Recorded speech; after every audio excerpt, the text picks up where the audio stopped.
Palavra da Verdade, a exposição bíblica com Hernandes Dias Lopes. Hoje eu quero conversar com vocês sobre um livro da Bíblia, um livro poético, mas um livro complexo, que tem uma mensagem extremamente oportuna para o meu e para o seu coração. E a minha oração é que a história deste livro, que a história desse personagem, nos encoraje, nos abençoe, nos fortaleça. Por isso eu quero convidar você para abrir sua Bíblia comigo no livro de Jó, no capítulo 1. Jó, capítulo 1. Nós vamos ler dos versos 6 a 12. Jó, capítulo 1, 6 a 12.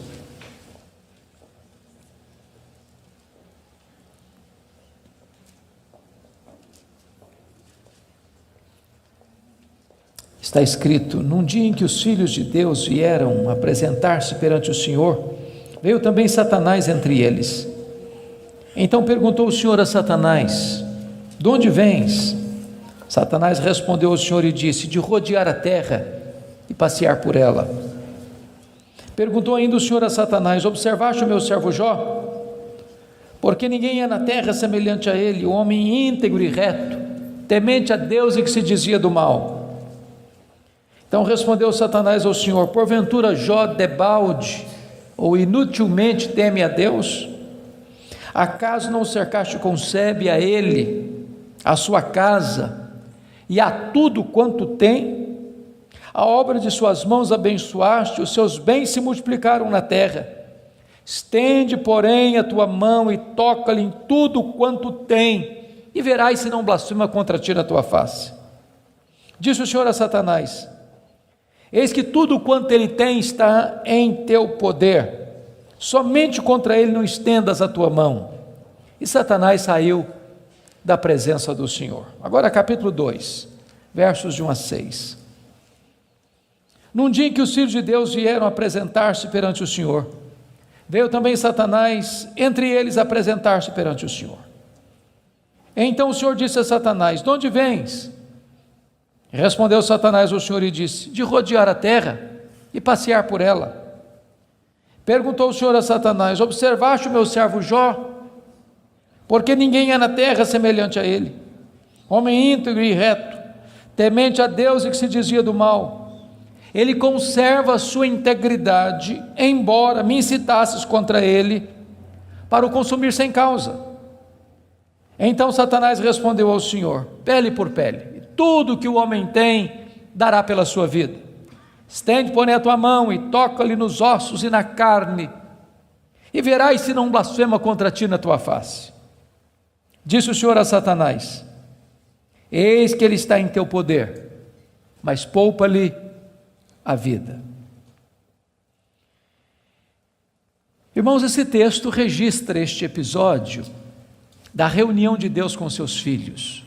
E eu quero crer que aqui são os anjos. Eu quero crer que esta reunião aconteceu nas regiões celestes. E a Bíblia não nos dá muitos detalhes, mas nos informa que Satanás apareceu por lá. E é curioso que quem provoca a conversa é Deus, perguntando para Satanás: de onde vens? Satanás responde: de rodear a terra e passear por ela. Satanás é uma espécie de turista inveterado. Ele está por aí, está de olho, está antenado, está procurando uma brecha, está procurando alguém para devorar. E Deus cutuca de novo perguntando assim: observaste o meu servo Jó? E Deus dá o currículo de Jó. Não tem ninguém na terra semelhante a ele. Em outras palavras, é o homem mais piedoso dessa geração. Homem íntegro. Íntegro é aquilo que você é com a porta do quarto trancada sem ninguém observando. Homem reto. Reto é aquilo que você é em público e todo mundo está vendo. Homem temente a Deus, princípio da sabedoria. Homem que se desvia do mal, deliberadamente santo. Satanás poderia ter respondido assim: bom, esse eu não conheço ainda não, ando meio ocupado, tenho outras prioridades, quem sabe um dia eu dou uma olhada nele. Mas não foi a resposta de Satanás. Satanás respondeu assim: mas também puderas, desse jeito aí, qualquer um te adora. Tu tens abençoado a vida deste homem, tu tens cercado a casa deste homem com uma grande muralha de proteção, os bens deste homem multiplicam na terra, tudo que esse cara bota a mão vira dinheiro. Desse jeito aí qualquer um te adora. E Satanás insinua duas coisas aqui. Primeiro, ele insinua que Deus precisa subornar as pessoas com bênçãos para receber delas adoração. Satanás insinua que ninguém adora a Deus por quem Deus é, apenas por aquilo que Deus dá. Satanás insinua que as pessoas só se aproximam de Deus por causa das bênçãos de Deus e não por causa do caráter de Deus. Satanás insinua mais. Ele insinua que Jó não é honesto quando adora a Deus. Ele insinua que Jó descobriu que religião é uma grande sacada, que esse negócio de religião dá lucro, que o vetor que move Jó em direção a Deus é o lucro. Mas se Deus tirar de Jó o que o próprio Deus deu para Jó, esse Jó blasfema, em vez de adorar. A grande pergunta é: o que é que um homem tem? Um homem tem família, um homem tem bens. Satanás diz para Deus: toca no que ele tem, e verás se não blasfema contra ti na tua face. Satanás levanta aqui duas teses. A primeira delas: ninguém ama mais a Deus do que o dinheiro. Segunda tese: ninguém ama mais a Deus do que a família. Sem que Jó soubesse, Deus constitui Jó em seu advogado na terra e coloca nas mãos de Jó a defesa da sua reputação e diz para Satanás: pode tocar no que ele tem, só não podes tocar na sua vida. Em outras palavras, Satanás é um ser limitado e limitado por Deus. Ele só pode ir até onde Deus o permite ir e nem 1 centímetro a mais. Nas palavras de Martinho Lutero, Satanás é um cachorro na coleira de Deus. Ele só pode ir até onde a coleira o permite ir e nem 1 centímetro a mais. O nosso Deus manda no céu, o nosso Deus manda na terra, o nosso Deus manda no inferno. Ele manda nos anjos, ele manda nos homens, ele manda nos demônios. Agora, com a permissão de Deus, obviamente, Satanás sai dali para fazer um verdadeiro terremoto na vida financeira de Jó. Confira comigo, capítulo 1, versículo 3, quão rico era esse homem. Na parte final do verso 3, somos informados de que este homem era o maior de todos os do Oriente. Sabe o que significa isso? Ele era o homem mais rico da sua geração. Já fomos informados que ele era o mais piedoso. Agora somos informados que ele é o mais rico. E aqui cai um mito. O mito de que um homem rico não pode ser piedoso. Não é verdade isso. É possível ser rico e o mais rico, e é possível esse rico ser piedoso e o mais piedoso. O problema não é ter dinheiro, o problema é o dinheiro nos ter. O problema não é ter dinheiro no bolso, o problema é entronizar dinheiro no coração. O problema não é o dinheiro, o problema é o amor do dinheiro. Agora notem vocês que no capítulo 1, versículo 15, 16 e 17, Satanás vai usar 3 elementos para levar Jó à falência: os sabeus, o fogo e os caldeus. E não foi numa semana, num mês, num ano, numa década, foi num único dia que o homem mais rico da sua geração entra em colapso financeiro, vai à falência. Ora, você e eu conhecemos gente que por muito menos blasfema contra Deus, por muito menos levanta os punhos contra os céus, por muito menos dá um tiro na cabeça. A pergunta é: será que a tese de Satanás era verdadeira? Será que ninguém ama mais a Deus do que o dinheiro? Será que Jó blasfemaria contra Deus? A resposta está no versículo 21 do capítulo 1. Quando Jó recebe a notícia de que ele está falido, ele diz assim: nu saí do ventre da minha mãe, nu eu voltarei. Sabe o que ele está dizendo? eu não trouxe nada para o mundo, eu não vou levar nada do mundo, portanto o que eu ganhei entre o berço e a sepultura não é a razão da minha vida. Ele derrota a primeira tese de Satanás, ele prova que ele ama mais a Deus que o dinheiro, ele prova que ele serve a Deus, não por aquilo que Deus dá, mas por quem Deus é. Mas agora vem a segunda tese: ninguém ama mais a Deus do que a família. Vocês concordam comigo certamente, e quem tem mais de 2 filhos aqui, sabem disso, ou 2 filhos, a partir de 2 filhos, os filhos não são naturalmente unidos, não são. Quando você vê uma família unida, os filhos unidos, pode saber, por trás tem um pai, tem uma mãe que acompanha, que orienta, que aconselha, que intercede, que exorta, que costura essa unidade. Agora, quando tem dinheiro é mais complicado ainda, porque dinheiro não tem liga, dinheiro não tem amálgama.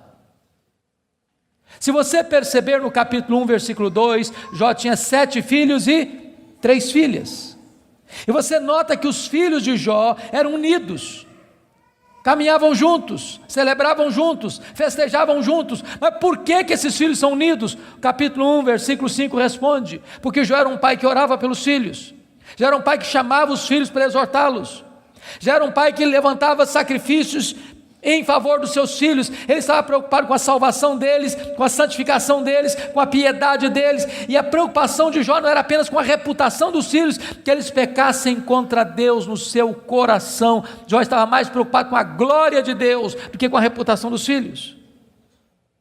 Mas agora, com a permissão de Deus, não foi um dia, uma semana depois, um mês depois, um ano depois, nem uma década depois, foi no mesmo dia da tragédia financeira, que Jó recebe o mais amargo recado: seus 10 filhos morreram num único acidente.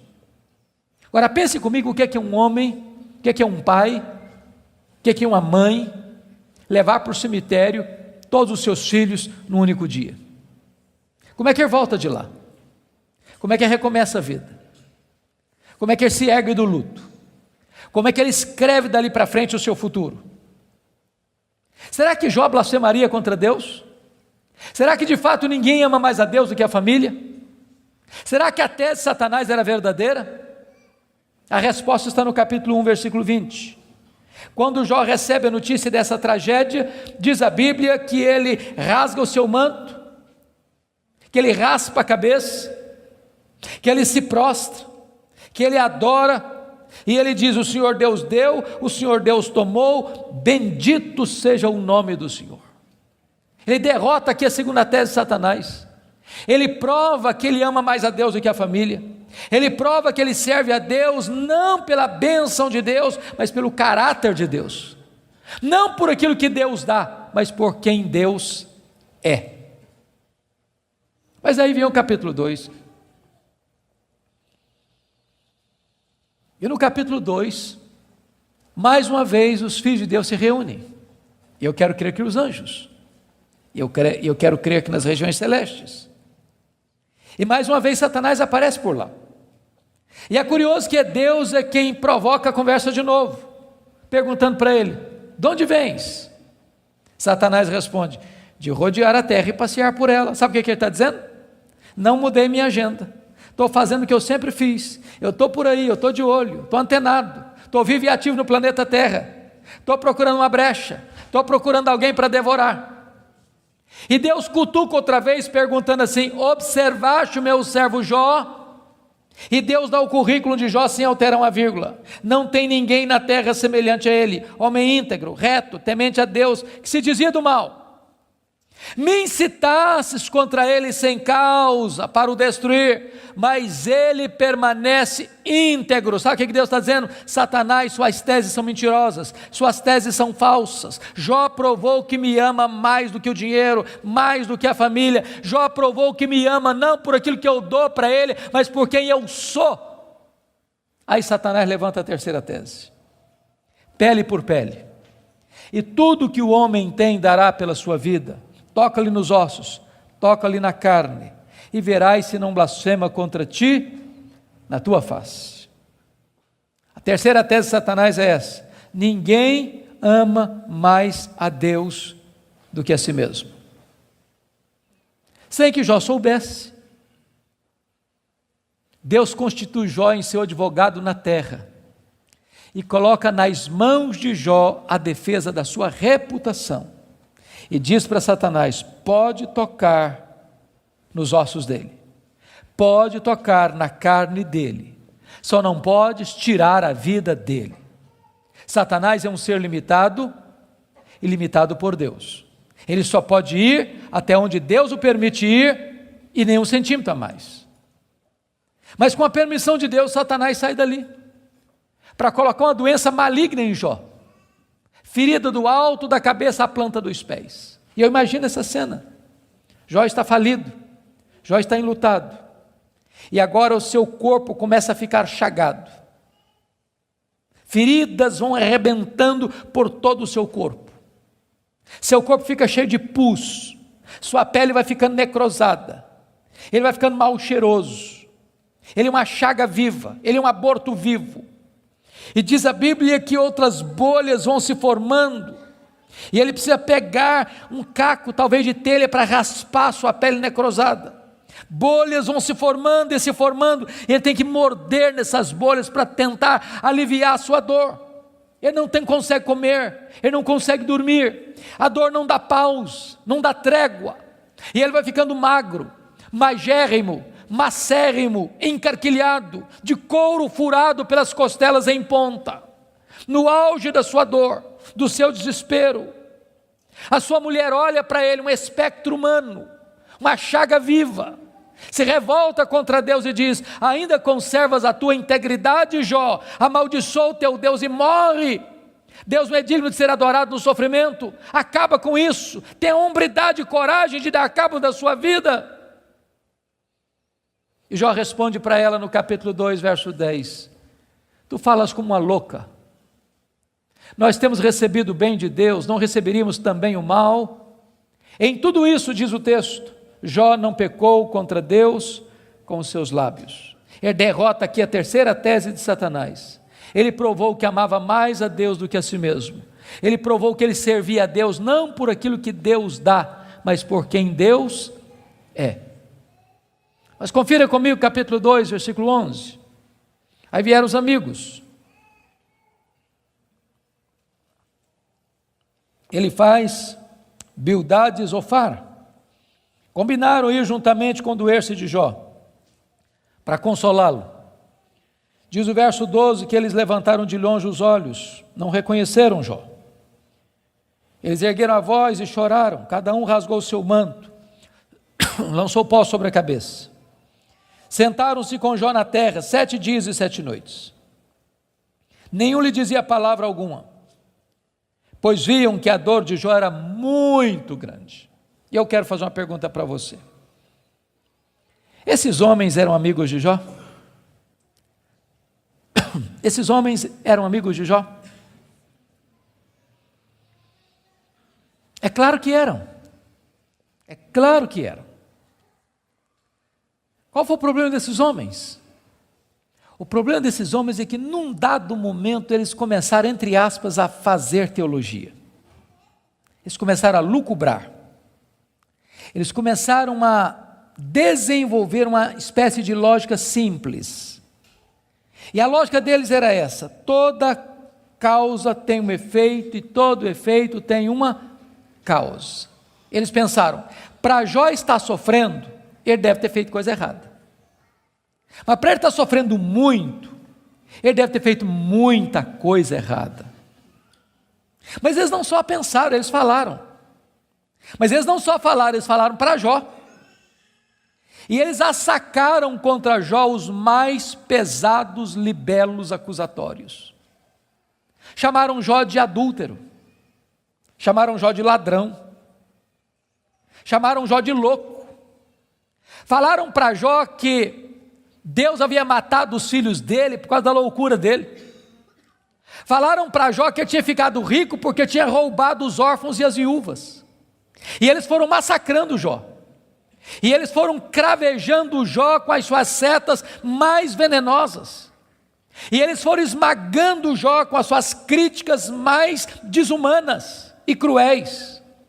Eles foram passando Jó debaixo do rolo compressor da impiedade. O que é que Jó fez? O que você e eu faríamos? Ele começa a perguntar assim para Deus: por que, meu Deus? Mas por que eu estou sofrendo? Mas por que a minha dor não cessa? Mas por que os meus filhos morreram? Mas por que eu não morri no ventre da minha mãe? Mas por que eu não morri ao nascer? Mas por que os seios da minha mãe não estavam murchos de leite para eu morrer de fome? Mas por que o Senhor não me mata de uma vez? Ele levantou os céus 16 vezes esta mesma pergunta: por quê, por quê, por quê, por quê? Ele levantou aos céus 34 queixas contra Deus. Sabe qual foi a resposta de Deus para ele? O total silêncio. Nenhuma palavra, nenhuma explicação, nenhuma luz no fim do túnel, nenhum sinal do seu favor. E eu posso garantir a vocês que pior do que sofrer é sofrer sem explicação. O silêncio de Deus grita mais alto nos nossos ouvidos do que o barulho mais ruidoso das circunstâncias mais adversas. Se vocês não estão notando, Jó está sendo golpeado por todos os lados. Ele está sendo encurralado, emparedado, entrincheirado por circunstâncias medonhas. Ele está sendo golpeado nas 5 áreas mais importantes da vida. Por exemplo, área financeira.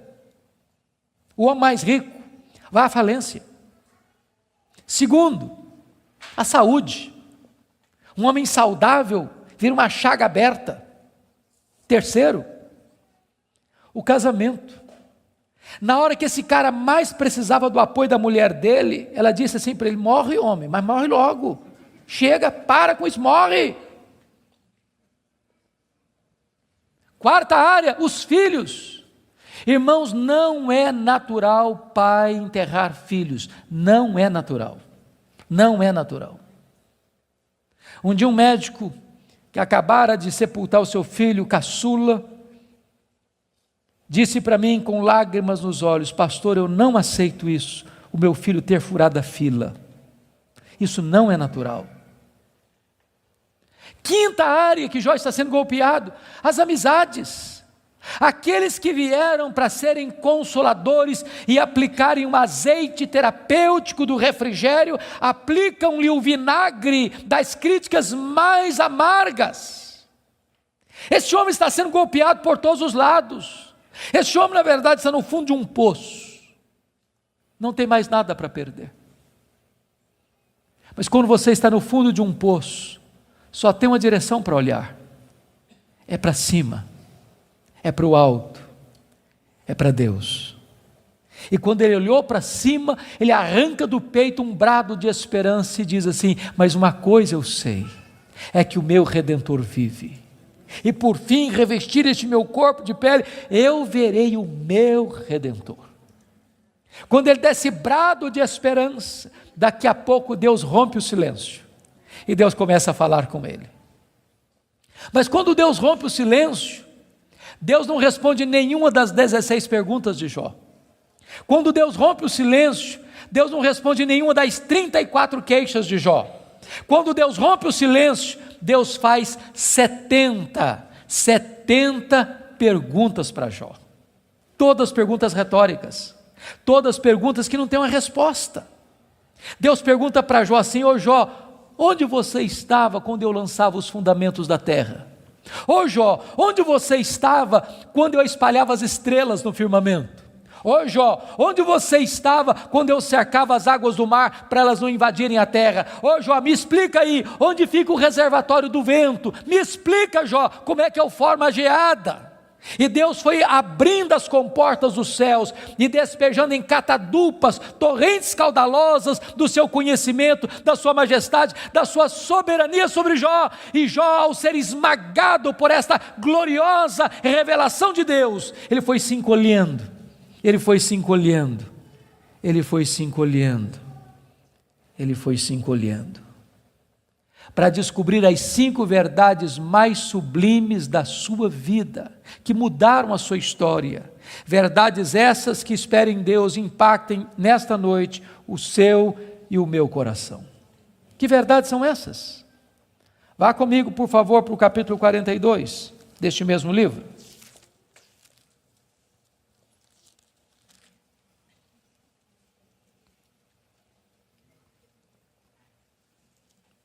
A primeira verdade que mudou a história de Jó, irmãos, está aqui no capítulo 42, versículo 1 e versículo 2.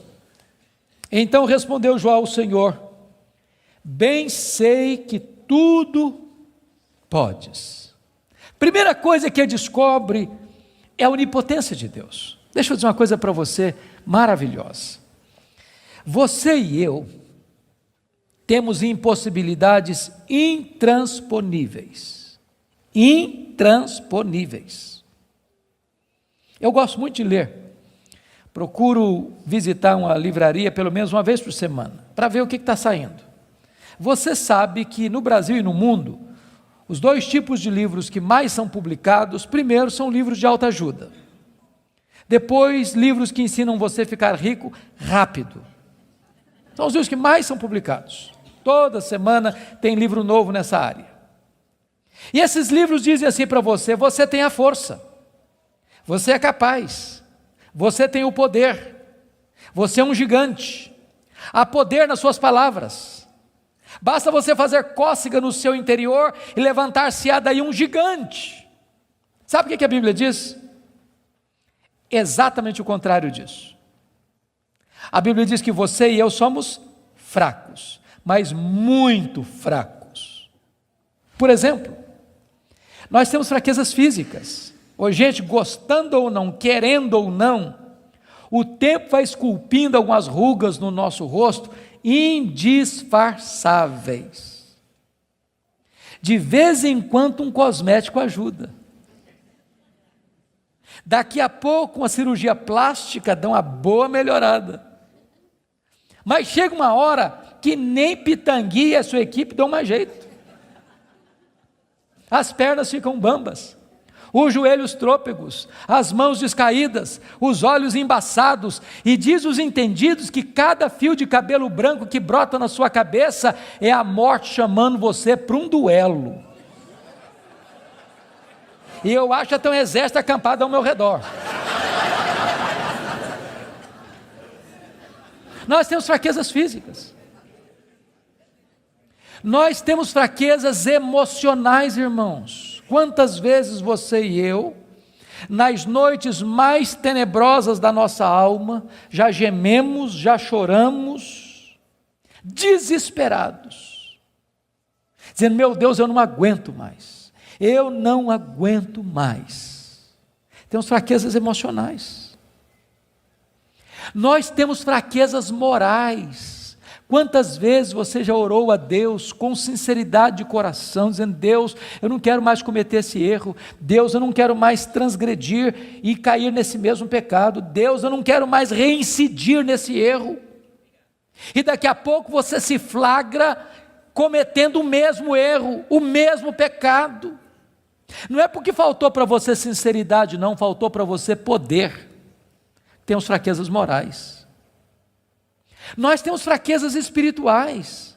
Nós somos um ser ambíguo, nós somos um ser contraditório, nós somos um ser paradoxal. Há uma esquizofrenia enfiada dentro de nós. O bem que nós queremos fazer, nós não o fazemos. O mal que não queremos, esse praticamos.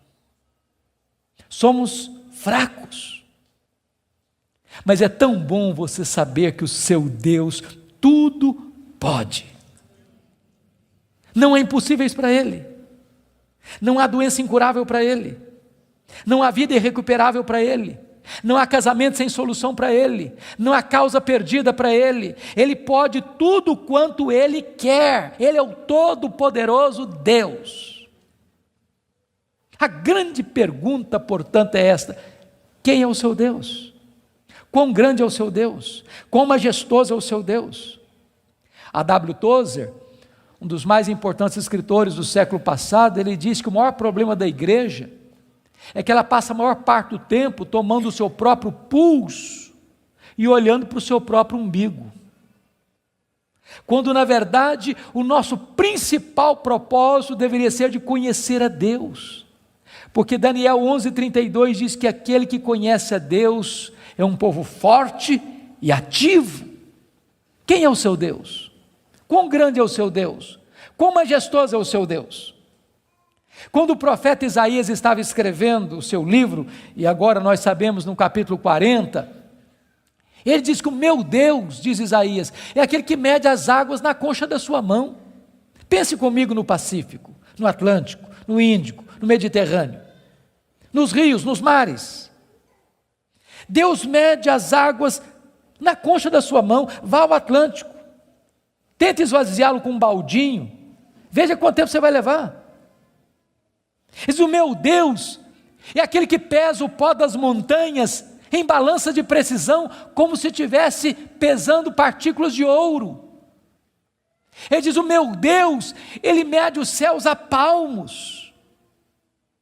Ele diz: o meu Deus espalha as estrelas no firmamento, e por ser forte em força e grande em poder, quando as chama, nenhuma delas vem a faltar. Agora pergunte para um astrônomo, qual é o tamanho desse universo que Deus mediu a palmos?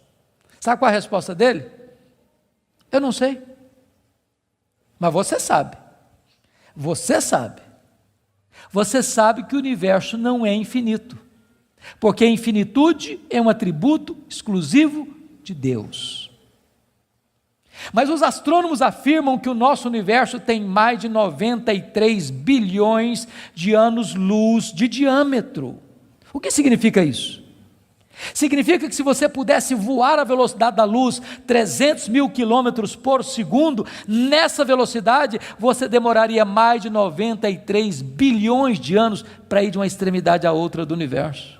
Pois Deus criou tudo isso, Ele é maior do que tudo isso, Ele é seu Pai, e Ele está dizendo: Ele tudo pode. Pergunte a um astrônomo quantas estrelas existem. Sabe qual é a resposta dele? Eu não sei.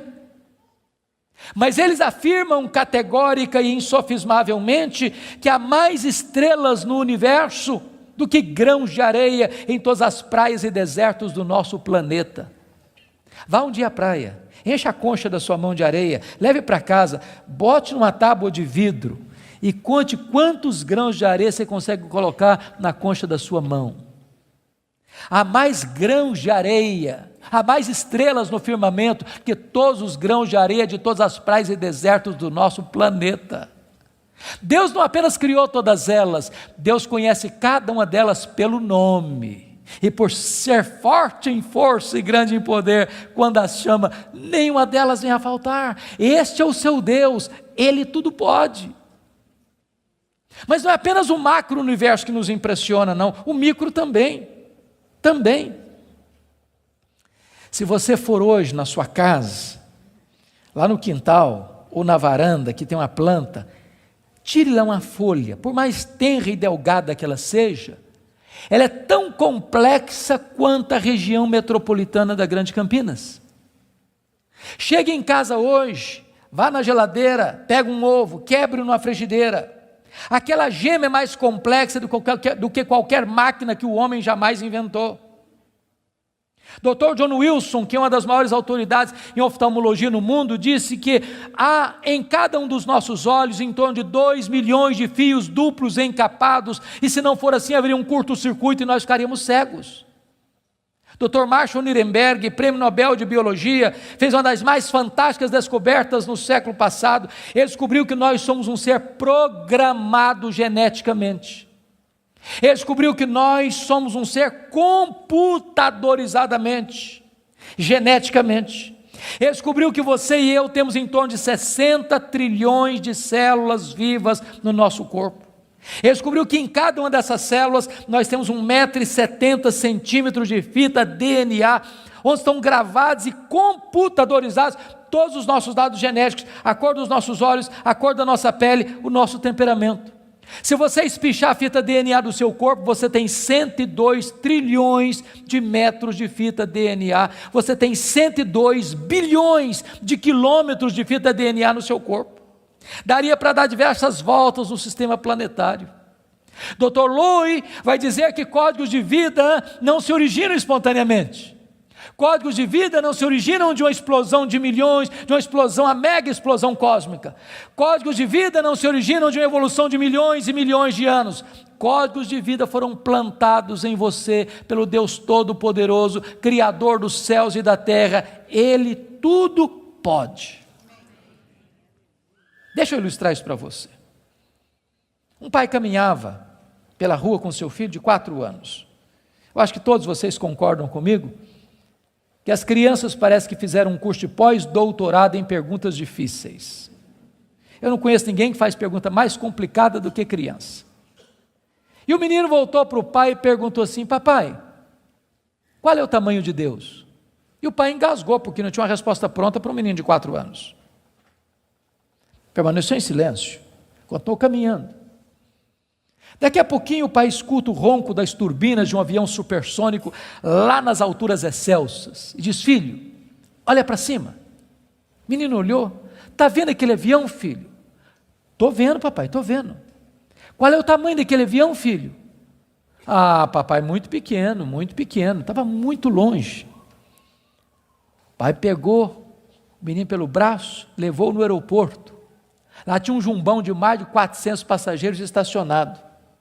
O pai chegou bem próximo e disse: filho, está vendo esse avião? Estou, papai, estou vendo.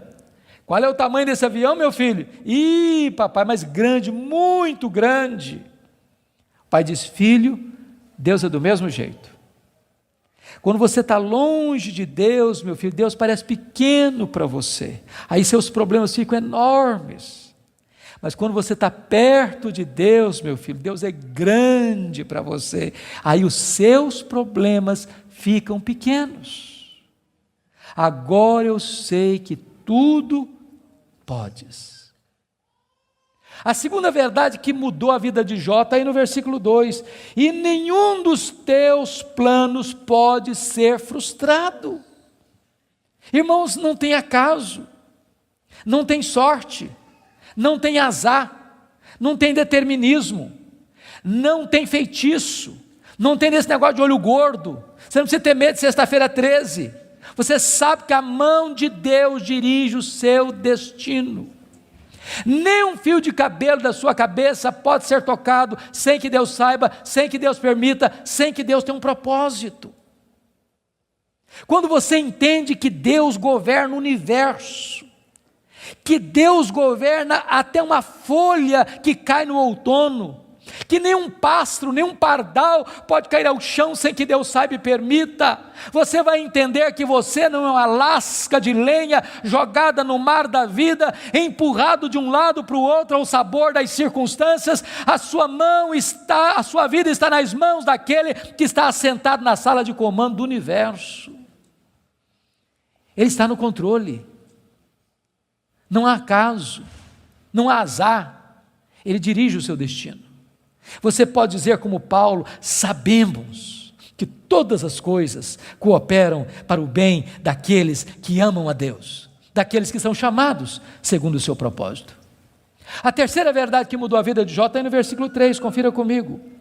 Ele diz assim: na verdade eu falei do que eu não entendia, coisas maravilhosas demais para mim. Ele reconhece a limitação do seu conhecimento. Mas para você entender isso aqui, eu lhe daria um conselho, se é que posso.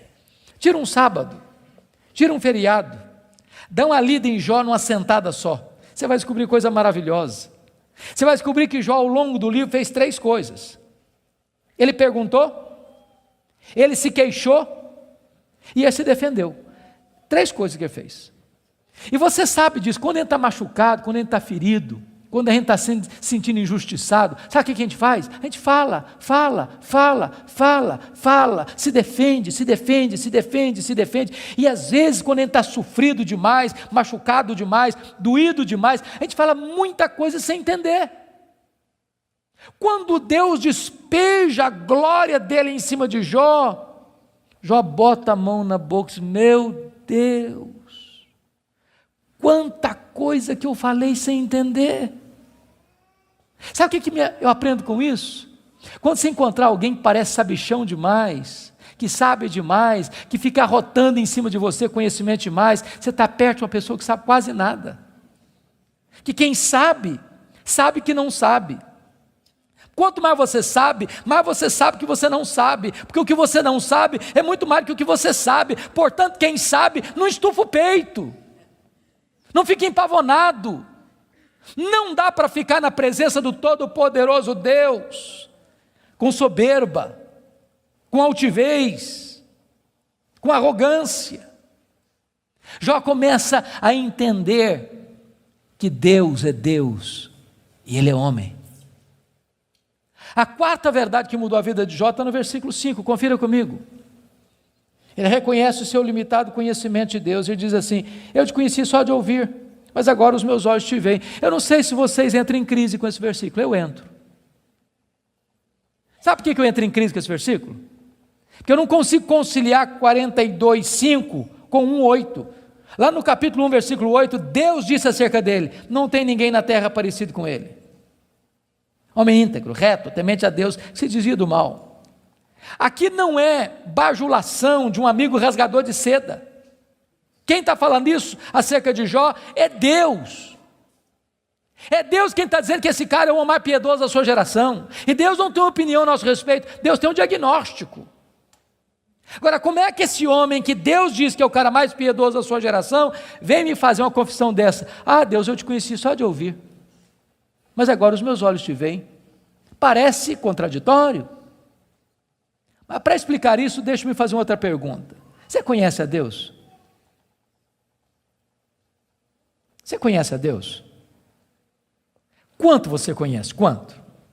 Quanto você conhece a Deus? Deixa eu ilustrar. Havia um cidadão que nunca tinha visto o mar. Um dia ele fez uma viagem para o litoral e quando ele viu o mar, ele exclamou de toda a sua alma: agora eu conheço o mar. Aproxima-se dele um marujo, com a pele tostada de sol e sal, por viver nas procelas do mar, e diz assim: eu também conheço o mar. Qual a diferença entre eles? Você conhece a Deus? Quanto você conhece a Deus? Por exemplo, João 17,3 diz assim: e a vida eterna é esta, conhecer a Deus e a Jesus Cristo a quem enviaste. Sabe o que é a essência da vida eterna? É conhecer a Deus. Sabe o que você vai fazer no céu depois que você tiver 1000 anos lá na glória? Você vai estar conhecendo a Deus. Sabe o que você vai estar fazendo no céu depois que você tiver 1 milhão de anos lá na glória? Você vai estar conhecendo a Deus. Sabe o que você vai estar fazendo no céu depois que você tiver 1 bilhão de anos lá na glória? Você vai estar conhecendo a Deus. Nem toda a eternidade será suficiente para você esgotar o conhecimento de Deus, porque Deus é inesgotável em seu ser. Às vezes a gente pensa que o céu vai ser monótono. Há poucos dias um adolescente se aproximou de mim e disse assim: pastor, eu não quero ir para o céu não. Eu falei: você está ficando maluca, menina? Não quero ir não. Eu falei: mas então me explica esse negócio aí, ué. Ela me diz: ah, pastor, a ideia de céu que eu tenho é que eu vou estar sentado numa nuvem branca, com a harpa na mão, cantando. Ah, não aguento essa vida inteira não. Ah, não, eu quero coisa diferente para a minha vida. Deixa eu dizer para você, o céu é dinâmico. Nós vamos conhecer a Deus, nós vamos amar a Deus, nós vamos fruir a Deus, nós vamos glorificar a Deus. E se você não gosta de trabalhar, você está encrencado, porque nós vamos servir a Deus.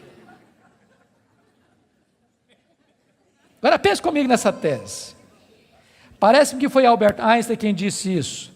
Neste corpo nosso que fica cansado, velho, enrugado e caquético, a gente faz coisas tão lindas.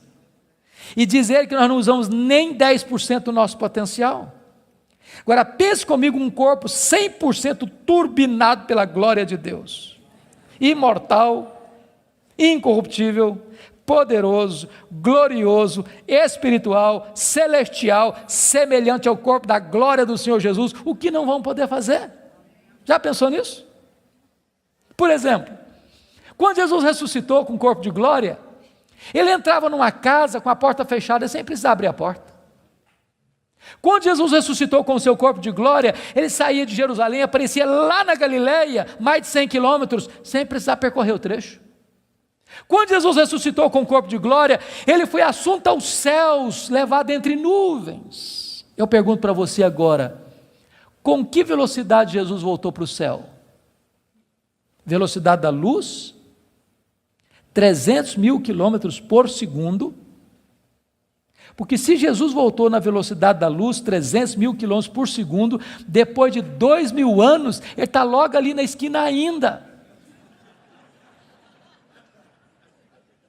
Eu pergunto para você, com que velocidade um anjo vem do céu à terra? Com que velocidade?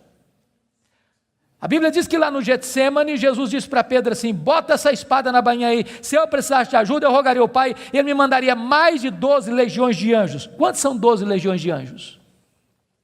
72 mil anjos. Com que velocidade eles viriam? No estalar de dedos. O que significa isso? Significa que os anjos não estão sujeitos às mesmas leis que nos governam, de tempo, de espaço, de tamanho. A Bíblia diz que nós vamos ser como os anjos, não no sentido de que não teremos um corpo, mas vamos viver na mesma dimensão. Nós vamos habitar e reinar com Cristo nos novos céus e na nova terra. Vamos servir a Ele, vamos trabalhar para Ele, vamos glorificar a Ele, vamos conhecê-lo, e jamais chegará um dia na eternidade que a gente possa dizer assim, agora eu conheço tudo a respeito de Deus, não tem mais nada para conhecer, porque esse dia jamais chegará, porque Deus é inesgotável em seu ser. Agora eu entendo Jó, sabe o que o Jó está dizendo? Deus, eu só estou arranhando a superfície, só arranhando a superfície, tem mais, tem muito mais, tem infinitamente mais. Agora eu entendo o profeta, conheçamos e prossigamos em conhecer o Senhor. Mas a última verdade que mudou a vida de Jó está no versículo 6, confira comigo. Ele diz assim, por isso eu me abomino e eu me arrependo no pó e na cinza. Ele reconheceu a enormidade do seu pecado. E aqui eu entro em crise de novo. Porque essa confissão aqui cabe bem na boca de um ladrão, de um assassino, de um adúltero, de um corrupto. Mas não cabe na boca do camarada que o próprio Deus diz que ele é o mais piedoso da sua geração. Eu me abomino.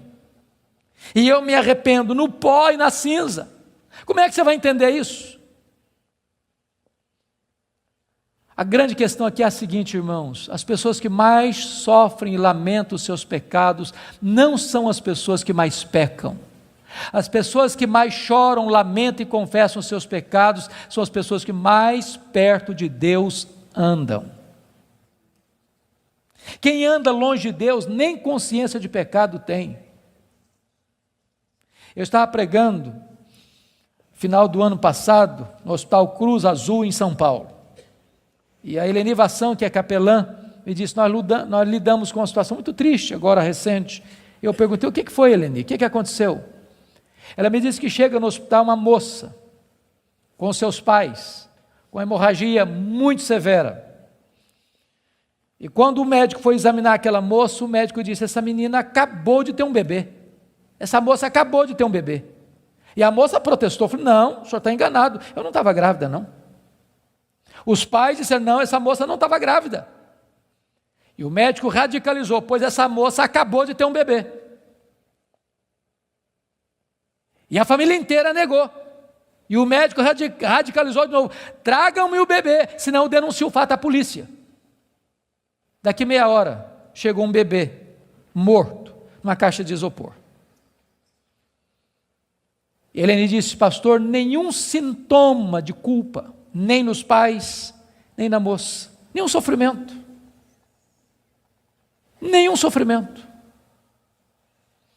Há poucos dias em São Paulo eu vi um cidadão que recebeu 3 mil reais para matar uma outra pessoa, pistoleiro de aluguel. Eu nunca tinha visto aquele homem nunca tinha falado mal dele, nunca tinha feito mal para ele. Ele recebeu 3 mil reais, botou no bolso, foi lá, deu 5 tiros na pessoa, matou a pessoa, foi para casa, tomou um banho, jantou e dormiu.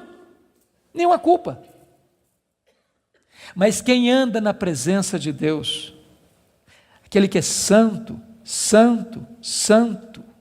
não pode se aproximar dele sem dizer, ai de mim, Senhor,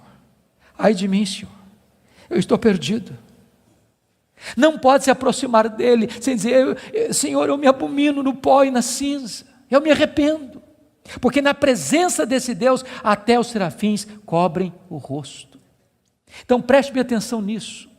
Se você encontrar um crente que toda hora que ele falar com você, ele é o herói, ele tem uma história para contar, onde ele está na frente, onde ele sabe mais, onde ele é mais piedoso, onde ele sempre está contando os seus feitos, os seus prodígios, e enaltecendo a si mesmo, e batendo palmas para si mesmo, pode ter certeza, você está perto de alguém que está longe de Deus.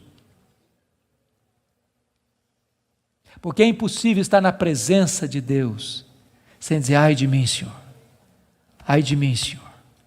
Ai de mim, Senhor.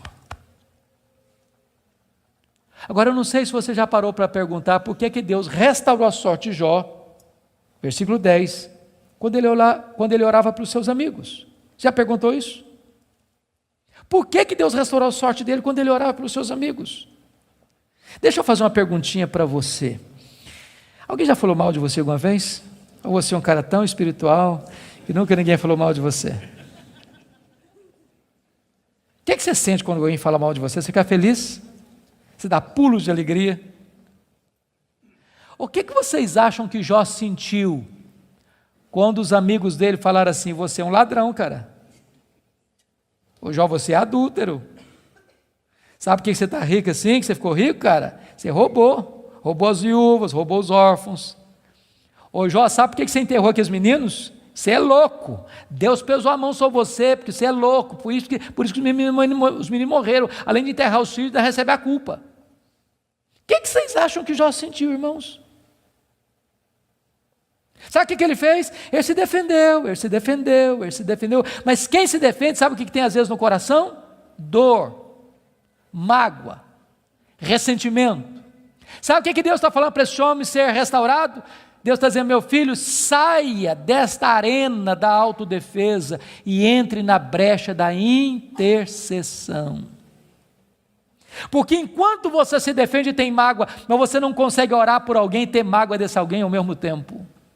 Quando você ora por alguém, a oração restaura você e restaura as pessoas pelas quais você ora. Enquanto Jó orava, Deus restaurou a sua sorte. Satanás tentou destruir as 5 áreas da vida de Jó, pois essas mesmas 5 áreas Deus restaurou uma a uma. Primeira área que Deus restaurou, confira comigo, versículo 16, foi a saúde dele. Ele passou a ter mais 140 anos. Viu os filhos dos filhos até a 3ª e 4ª geração. Eu acho que não ficou nem cicatriz, nem sequela. Eu quero dizer para você que Deus está aqui nesta noite, Ele é o mesmo Deus e Ele pode curar. Ele é o Deus que cura. A segunda área que Deus restaurou, amados irmãos, foi a financeira. Confira o versículo 12. E é curioso que se você compara 1:3 com 42:12, ele recebeu tudo em dobro. Se ele já era o mais rico antes, agora ele é duplamente o mais rico. Eu quero dizer para você que Deus está aqui, Ele é o Deus da restituição. A terceira área que Deus restaurou foram os amigos. Confira comigo o versículo 8. E eu acho isso magnífico. Sabe por quê? Porque aqueles homens que cravejaram Jó com as suas críticas, Deus diz para eles assim: pois é, vocês lembram aquele cara que vocês criticaram? Vocês vão ter que ir nele. Vocês vão ter que ir lá nele, para ele orar por vocês. Vocês lembram? Vocês falaram dele? Pois é, aquele cara é mais justo que vocês. Sabe o que Deus está fazendo aqui? Honrando Jó. Honrando Jó. Eu vou dizer uma frase aqui hoje, se vocês guardarem essa frase, eu me dou por satisfeito essa noite. É muito simples, mas é a síntese do que eu estou falando. Cuida da tua piedade, e Deus cuidará da tua reputação. Você não tem que se defender, você tem que orar, porque quando você ora, Deus defende você. Quando você leva Deus a sério, as pessoas que criticaram você vão ter que voltar a você e mudar de opinião a seu respeito. Deus restaurou Jó, Deus restaurou os amigos de Jó. A quarta área que Deus restaurou foi o casamento. Agora pense só um pouquinho comigo, só um pouquinho. Quando Jó estava numa magrela, a mulher dele disse assim: morre homem, morre logo cara, morre. Agora o Jó está curado. cheio da grana, no topo da pirâmide. Se fosse hoje, o que vocês acham que Jó faria?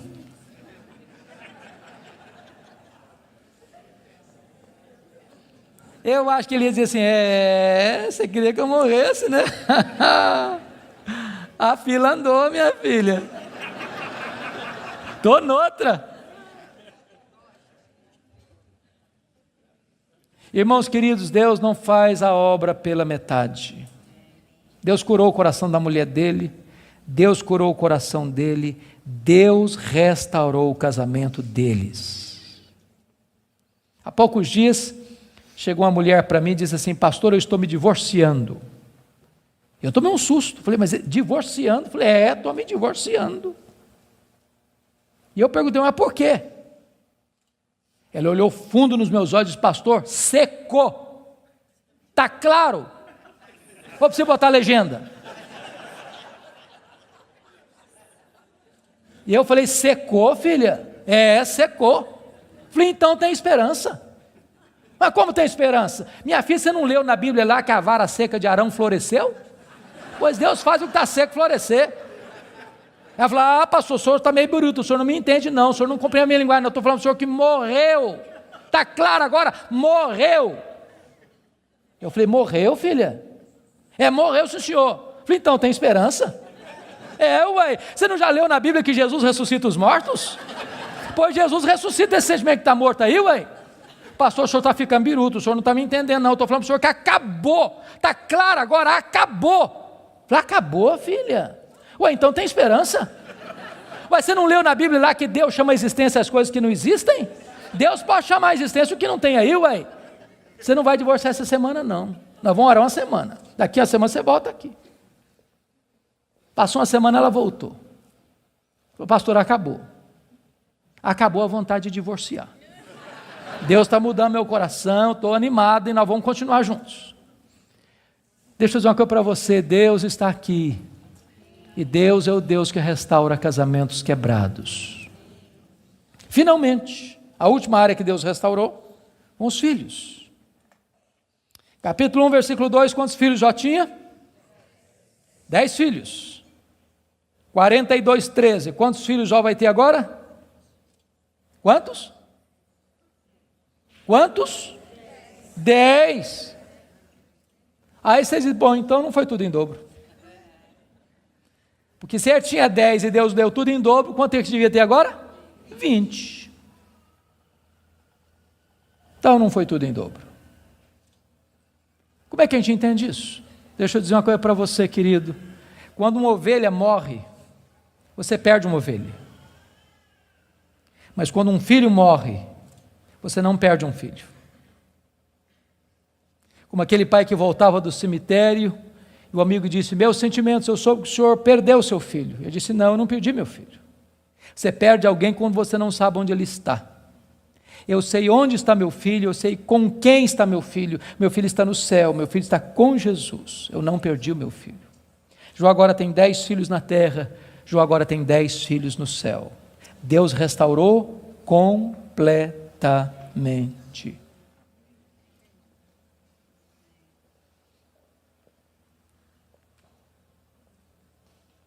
Sabe qual era a intenção de Satanás? Colocar Jó longe de Deus. Sabe o que Satanás conseguiu? Colocar Jó mais perto de Deus. Sabem por quê? Porque os planos de Deus não podem ser frustrados. Que grande Deus nós temos. Que maravilhoso Deus nós temos. Que majestoso Deus nós temos. Você e eu fomos criados para a glória de Deus. Você e eu vivemos para a glória de Deus. A vida não faz sentido longe de Deus. Ele é a razão da nossa vida. Ele é o nosso Criador, Ele é o nosso provedor. Ele é o nosso sustentador. Ele é o nosso consolador. Ele é o nosso restaurador. Ele é o nosso redentor. Ele é a nossa herança. Ele é a nossa paz. Ele é a nossa justiça. Ele é a nossa alegria. Ele é o nosso tesouro. Ele é tudo para nós. A vida sem Ele não tem graça, não tem sentido. Você tem um vazio dentro de você com o formato de Deus, e só Deus pode preencher esse vazio. Adore este Deus, curve-se diante dEle, renda-se a Ele. Ele está no controle do universo, mas Ele está no controle da sua vida. Nada, nem ninguém pode frustrar o plano dEle na sua história, na sua vida. Eu quero orar por você nesta noite. Se você deseja que Deus se manifeste a você, e você quer colocar sua vida nas mãos dEle, onde você está, fique em pé. Eu quero orar em seu favor.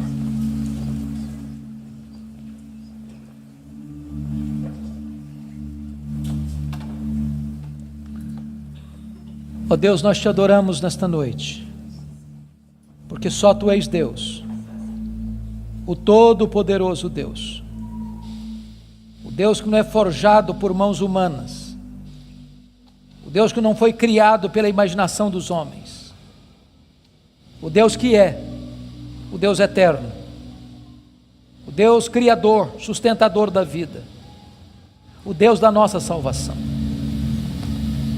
Tu estás aqui neste lugar, ó Deus, e nós te rogamos que Tu sondes os nossos corações, Tu olhes para nós, que Tu nos visites, que Tu nos restaures.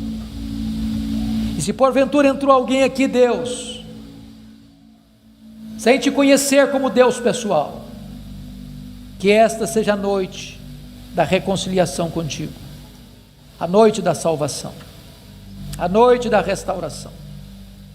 Se alguém entrou aqui, Deus, passando crises na vida financeira, na saúde, no casamento, na relação com os filhos, na relação com os amigos, que essa seja uma noite de cura e de restauração.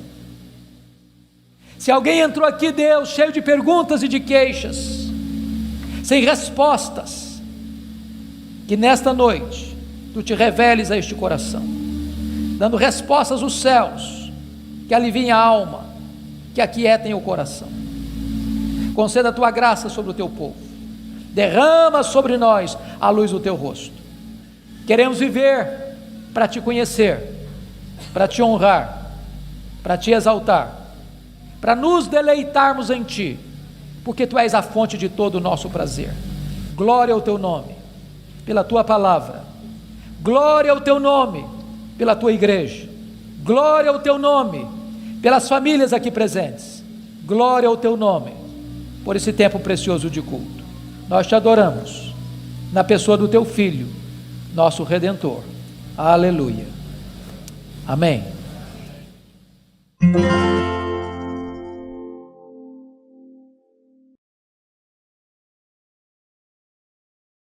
Sabe qual foi a resposta de Deus para ele? O total silêncio. Nenhuma palavra, nenhuma explicação, nenhuma luz no fim do túnel, nenhum sinal do seu favor. E eu posso garantir a vocês que pior do que sofrer é sofrer sem explicação. O silêncio de Deus grita mais alto nos nossos ouvidos do que o barulho mais ruidoso das circunstâncias mais adversas. Se vocês não estão notando, Jó está sendo golpeado por todos os lados. Ele está sendo encurralado, emparedado, entrincheirado por circunstâncias medonhas. Ele está sendo golpeado nas 5 áreas mais importantes da vida. Por exemplo, área financeira. O homem mais rico vai à falência. Segundo, a saúde. Um homem saudável vira uma chaga aberta. Terceiro, o casamento. Na hora que esse cara mais precisava do apoio da mulher dele, ela disse assim para ele: morre, homem, mas morre logo. Chega, para com isso, morre. Quarta área, os filhos. Irmãos, não é natural pai enterrar filhos. Não é natural. Não é natural. Um dia um médico que acabara de sepultar o seu filho caçula, disse para mim com lágrimas nos olhos: pastor, eu não aceito isso, o meu filho ter furado a fila. Isso não é natural. Quinta área que Jó está sendo golpeado: as amizades. Aqueles que vieram para serem consoladores e aplicarem um azeite terapêutico do refrigério, aplicam-lhe o vinagre das críticas mais amargas. Esse homem está sendo golpeado por todos os lados. Esse homem, na verdade, está no fundo de um poço. Não tem mais nada para perder.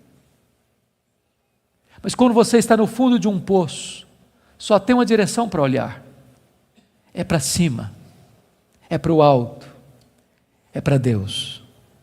E quando ele olhou para cima, ele arranca do peito um brado de esperança e diz assim: mas uma coisa eu sei, é que o meu Redentor vive, e por fim revestir este meu corpo de pele, eu verei o meu Redentor. Quando ele dá esse brado de esperança, daqui a pouco Deus rompe o silêncio, e Deus começa a falar com ele. Mas quando Deus rompe o silêncio, Deus não responde nenhuma das 16 perguntas de Jó. Quando Deus rompe o silêncio, Deus não responde nenhuma das 34 queixas de Jó.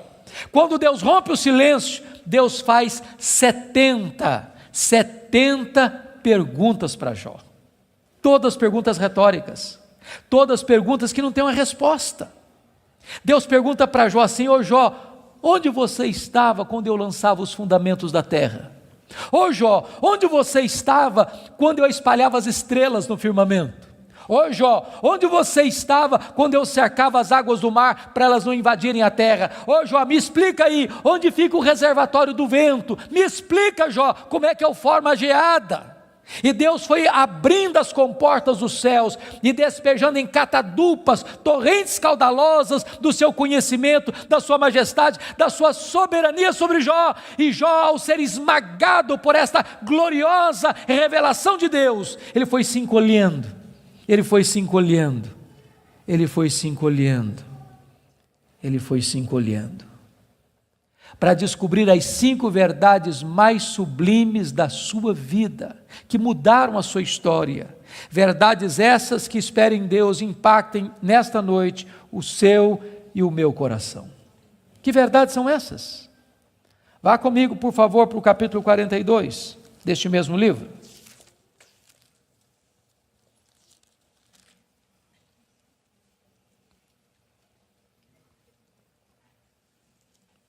A primeira verdade que mudou a história de Jó, irmãos, está aqui no capítulo 42, versículo 1 e versículo 2. Então respondeu Jó ao Senhor: bem sei que tudo podes. Primeira coisa que ele descobre é a onipotência de Deus. Deixa eu dizer uma coisa para você maravilhosa.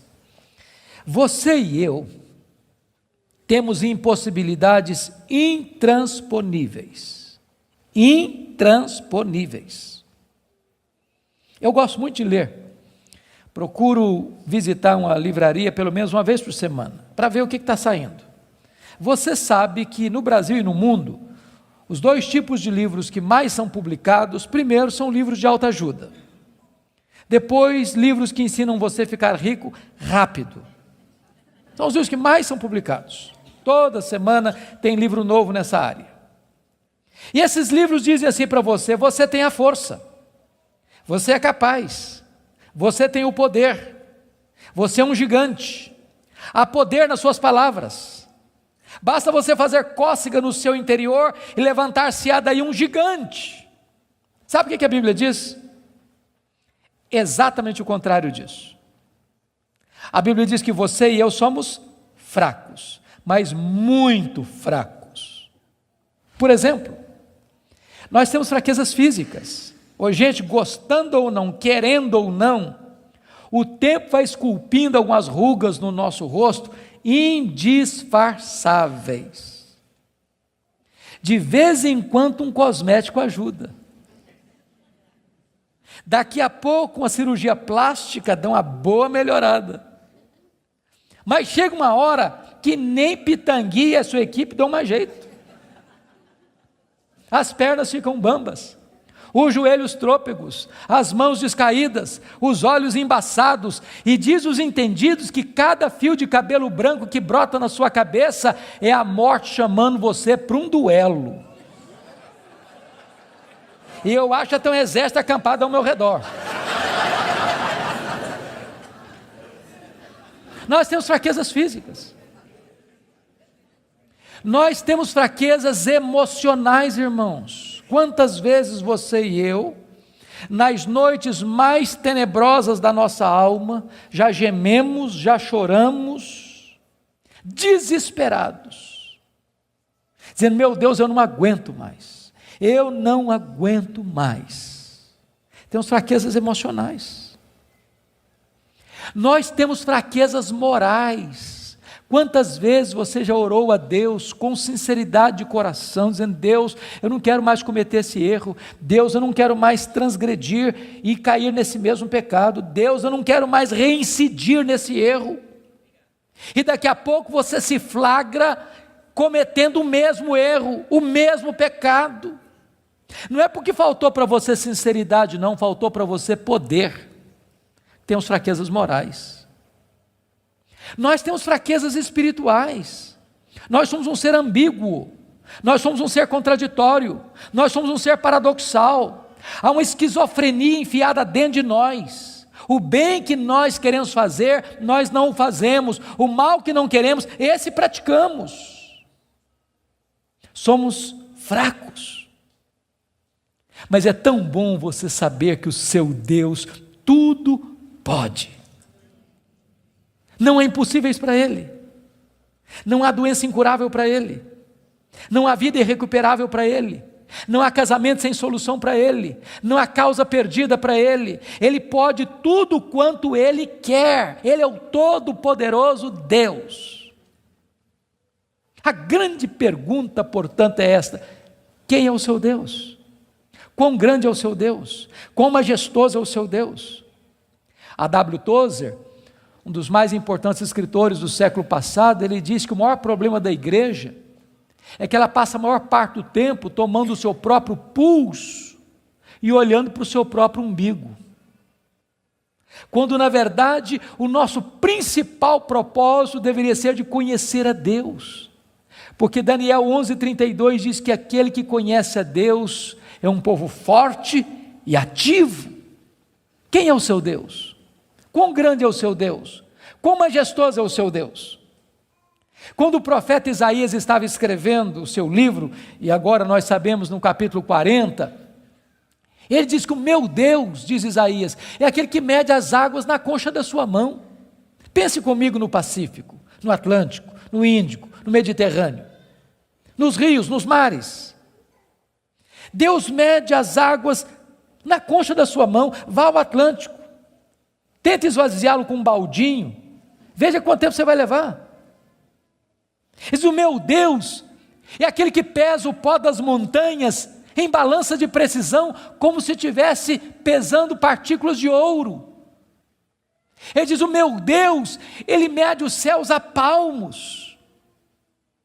Ele diz: o meu Deus espalha as estrelas no firmamento, e por ser forte em força e grande em poder, quando as chama, nenhuma delas vem a faltar. Agora pergunte para um astrônomo: qual é o tamanho desse universo que Deus mediu a palmos? Sabe qual é a resposta dele? Eu não sei. Agora eu conheço o mar. Aproxima-se dele um marujo, com a pele tostada de sol e sal, por viver nas procelas do mar, e diz assim: eu também conheço o mar. Qual a diferença entre eles? Você conhece a Deus? Quanto você conhece a Deus? Por exemplo, João 17,3 diz assim: e a vida eterna é esta, conhecer a Deus e a Jesus Cristo a quem enviaste. Sabe o que é a essência da vida eterna? É conhecer a Deus. Sabe o que você vai fazer no céu depois que você tiver 1000 anos lá na glória? Você vai estar conhecendo a Deus. Sabe o que você vai estar fazendo no céu depois que você tiver 1 milhão de anos lá na glória? Você vai estar conhecendo a Deus. Sabe o que você vai estar fazendo no céu depois que você tiver 1 bilhão de anos lá na glória? Você vai estar conhecendo a Deus. Nem toda a eternidade será suficiente para você esgotar o conhecimento de Deus, porque Deus é inesgotável em seu ser. Às vezes a gente pensa que o céu vai ser monótono. Há poucos dias um adolescente se aproximou de mim e disse assim: pastor, eu não quero ir para o céu não. Eu falei: você está ficando maluca, menina? Não, não quero ir não. Eu falei: mas então me explica esse negócio aí, ué. Ela me diz: ah, pastor, a ideia de céu que eu tenho é que eu vou estar sentado numa nuvem branca, com a harpa na mão, cantando. Ah, não aguento essa vida inteira não. Ah, não, eu quero coisa diferente para a minha vida. Deixa eu dizer para você, o céu é dinâmico. Nós vamos conhecer a Deus, nós vamos amar a Deus, nós vamos fruir a Deus, nós vamos glorificar a Deus. E se você não gosta de trabalhar, você está encrencado, porque nós vamos servir a Deus. Agora pense comigo nessa tese. Parece-me que foi Albert Einstein quem disse isso. Neste corpo nosso que fica cansado, velho, enrugado e caquético, a gente faz coisas tão lindas. E dizer que nós não usamos nem 10% do nosso potencial. Agora pense comigo um corpo 100% turbinado pela glória de Deus, imortal, incorruptível, poderoso, glorioso, espiritual, celestial, semelhante ao corpo da glória do Senhor Jesus. O que não vão poder fazer? Já pensou nisso? Por exemplo, quando Jesus ressuscitou com o corpo de glória, ele entrava numa casa com a porta fechada sem precisar abrir a porta. Quando Jesus ressuscitou com o seu corpo de glória, ele saía de Jerusalém, aparecia lá na Galileia, mais de 100 quilômetros, sem precisar percorrer o trecho. Quando Jesus ressuscitou com o corpo de glória, ele foi assunto aos céus, levado entre nuvens. Eu pergunto para você agora, com que velocidade Jesus voltou para o céu? Velocidade da luz? 300 mil quilômetros por segundo. Porque se Jesus voltou na velocidade da luz, 300 mil quilômetros por segundo, depois de 2000 anos, ele está logo ali na esquina ainda. Eu pergunto para você, com que velocidade um anjo vem do céu à terra? Com que velocidade? A Bíblia diz que lá no Getsemane, Jesus disse para Pedro assim: bota essa espada na bainha aí, se eu precisasse de ajuda, eu rogaria ao Pai, ele me mandaria mais de 12 legiões de anjos. Quantos são 12 legiões de anjos? 72 mil anjos. Com que velocidade eles viriam? No estalar de dedos. O que significa isso? Significa que os anjos não estão sujeitos às mesmas leis que nos governam, de tempo, de espaço, de tamanho. A Bíblia diz que nós vamos ser como os anjos, não no sentido de que não teremos um corpo, mas vamos viver na mesma dimensão. Nós vamos habitar e reinar com Cristo nos novos céus e na nova terra. Vamos servir a Ele, vamos trabalhar para Ele, vamos glorificar a Ele, vamos conhecê-lo, e jamais chegará um dia na eternidade que a gente possa dizer assim: agora eu conheço tudo a respeito de Deus, não tem mais nada para conhecer, porque esse dia jamais chegará, porque Deus é inesgotável em seu ser. Agora eu entendo Jó, sabe o que o Jó está dizendo? Deus, eu só estou arranhando a superfície, só arranhando a superfície, tem mais, tem muito mais, tem infinitamente mais. Agora eu entendo o profeta: conheçamos e prossigamos em conhecer o Senhor. Mas a última verdade que mudou a vida de Jó está no versículo 6, confira comigo. Ele diz assim: por isso eu me abomino e eu me arrependo no pó e na cinza. Ele reconheceu a enormidade do seu pecado. E aqui eu entro em crise de novo. Porque essa confissão aqui cabe bem na boca de um ladrão, de um assassino, de um adúltero, de um corrupto. Mas não cabe na boca do camarada que o próprio Deus diz que ele é o mais piedoso da sua geração. Eu me abomino.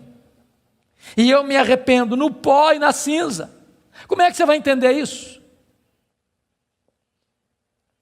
A grande questão aqui é a seguinte, irmãos: as pessoas que mais sofrem e lamentam os seus pecados não são as pessoas que mais pecam. As pessoas que mais choram, lamentam e confessam os seus pecados são as pessoas que mais perto de Deus andam. Quem anda longe de Deus nem consciência de pecado tem. Eu estava pregando final do ano passado no Hospital Cruz Azul em São Paulo. E a Eleni Vassão, que é capelã, me disse, nós lidamos com uma situação muito triste, agora recente. Eu perguntei, o que foi, Eleni? O que aconteceu? Ela me disse que chega no hospital uma moça, com seus pais, com hemorragia muito severa. E quando o médico foi examinar aquela moça, o médico disse, essa menina acabou de ter um bebê. Essa moça acabou de ter um bebê. E a moça protestou, falou, não, o senhor está enganado, eu não estava grávida não. Os pais disseram, não, essa moça não estava grávida. E o médico radicalizou, pois essa moça acabou de ter um bebê. E a família inteira negou. E o médico radicalizou de novo, tragam-me o bebê, senão eu denuncio o fato à polícia. Daqui meia hora, chegou um bebê, morto, numa caixa de isopor. Eleni disse, pastor, nenhum sintoma de culpa, nem nos pais, nem na moça, nenhum sofrimento. Nenhum sofrimento. Há poucos dias em São Paulo eu vi um cidadão que recebeu R$3.000 para matar uma outra pessoa, pistoleiro de aluguel. Ele nunca tinha visto aquele homem nunca tinha falado mal dele, nunca tinha feito mal para ele. Ele recebeu R$3.000, botou no bolso, foi lá, deu 5 tiros na pessoa, matou a pessoa, foi para casa, tomou um banho, jantou e dormiu. Nenhuma culpa. Mas quem anda na presença de Deus, aquele que é santo, santo, santo, não pode se aproximar dele sem dizer, ai de mim, Senhor, eu estou perdido. Não pode se aproximar dele sem dizer, Senhor, eu me abomino no pó e na cinza, eu me arrependo, porque na presença desse Deus, até os serafins cobrem o rosto. Então preste bem atenção nisso. Se você encontrar um crente que toda hora que ele falar com você, ele é o herói, ele tem uma história para contar, onde ele está na frente, onde ele sabe mais, onde ele é mais piedoso, onde ele sempre está contando os seus feitos, os seus prodígios, e enaltecendo a si mesmo, e batendo palmas para si mesmo, pode ter certeza, você está perto de alguém que está longe de Deus. Porque é impossível estar na presença de Deus, sem dizer, ai de mim, Senhor, ai de mim, Senhor. Ai de mim, Senhor. Agora eu não sei se você já parou para perguntar por que Deus restaurou a sorte de Jó, versículo 10, quando ele orava para os seus amigos. Já perguntou isso? Por que Deus restaurou a sorte dele quando ele orava pelos seus amigos? Deixa eu fazer uma perguntinha para você. Alguém já falou mal de você alguma vez? Ou você é um cara tão espiritual que nunca ninguém falou mal de você? O que você sente quando alguém fala mal de você? Você fica feliz? Você dá pulos de alegria? O que vocês acham que Jó sentiu quando os amigos dele falaram assim, você é um ladrão, cara? Ô Jó, você é adúltero. Sabe por que você está rico assim, que você ficou rico, cara? Você roubou as viúvas, roubou os órfãos. Ô Jó, sabe por que você enterrou aqueles meninos? Você é louco, Deus pesou a mão sobre você, porque você é louco, por isso que os meninos morreram, além de enterrar os filhos, ainda recebe a culpa. O que vocês acham que Jó sentiu, irmãos? Sabe o que ele fez? Ele se defendeu, mas quem se defende, sabe o que tem às vezes no coração? Dor, mágoa, ressentimento. Sabe o que Deus está falando para esse homem ser restaurado? Deus está dizendo, meu filho, saia desta arena da autodefesa e entre na brecha da intercessão. Porque enquanto você se defende e tem mágoa, mas você não consegue orar por alguém e ter mágoa desse alguém ao mesmo tempo. Quando você ora por alguém, a oração restaura você e restaura as pessoas pelas quais você ora. Enquanto Jó orava, Deus restaurou a sua sorte. Ninguém ama mais a Deus do que a família. Vocês concordam comigo certamente, e quem tem mais de 2 filhos aqui, sabem disso, ou 2 filhos, a partir de 2 filhos, os filhos não são naturalmente unidos, não são.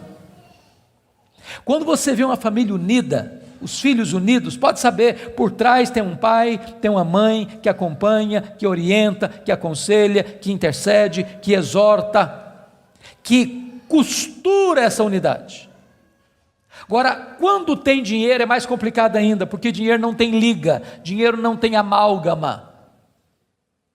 Se você perceber no capítulo 1, versículo 2, Jó tinha 7 filhos e 3 filhas. E você nota que os filhos de Jó eram unidos, caminhavam juntos, celebravam juntos, festejavam juntos. Mas por que esses filhos são unidos? Capítulo 1, versículo 5 responde: porque Jó era um pai que orava pelos filhos, já era um pai que chamava os filhos para exortá-los, já era um pai que levantava sacrifícios em favor dos seus filhos. Ele estava preocupado com a salvação deles, com a santificação deles, com a piedade deles. E a preocupação de Jó não era apenas com a reputação dos filhos, que eles pecassem contra Deus no seu coração. Jó estava mais preocupado com a glória de Deus do que com a reputação dos filhos. Mas agora, com a permissão de Deus, não foi um dia, uma semana depois, um mês depois, um ano depois, nem uma década depois, foi no mesmo dia da tragédia financeira, que Jó recebe o mais amargo recado: seus 10 filhos morreram num único acidente. Agora pense comigo o que é um homem, o que é um pai, o que é uma mãe, levar para o cemitério todos os seus filhos num único dia. Como é que ele volta de lá? Como é que ele recomeça a vida? Como é que ele se ergue do luto? Como é que ele escreve dali para frente o seu futuro? Será que Jó blasfemaria contra Deus? Será que de fato ninguém ama mais a Deus do que a família? Será que a tese de Satanás era verdadeira? A resposta está no capítulo 1, versículo 20. Quando Jó recebe a notícia dessa tragédia, diz a Bíblia que ele rasga o seu manto, que ele raspa a cabeça, que ele se prostra, que ele adora, e ele diz: o Senhor Deus deu, o Senhor Deus tomou, bendito seja o nome do Senhor. Ele derrota aqui a segunda tese de Satanás. Ele prova que ele ama mais a Deus do que a família. Ele prova que ele serve a Deus não pela bênção de Deus, mas pelo caráter de Deus, não por aquilo que Deus dá, mas por quem Deus é. Mas aí vem o capítulo 2, e no capítulo 2, mais uma vez os filhos de Deus se reúnem. E eu quero crer que os anjos, eu quero crer que nas regiões celestes. E mais uma vez Satanás aparece por lá. E é curioso que Deus é quem provoca a conversa de novo, perguntando para ele: de onde vens?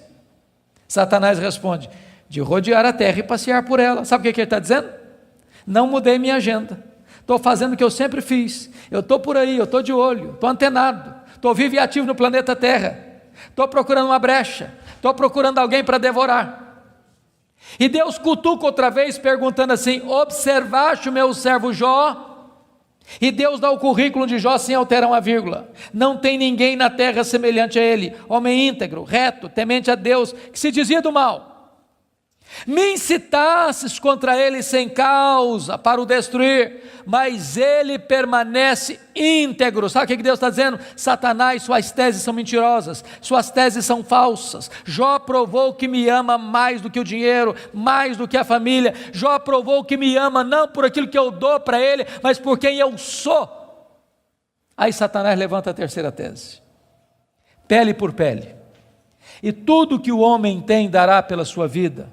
Toca-lhe nos ossos, toca-lhe na carne, e verás se não blasfema contra ti na tua face.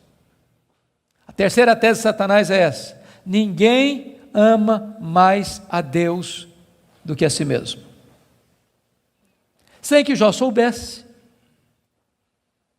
Deus constitui Jó em seu advogado na terra, e coloca nas mãos de Jó a defesa da sua reputação.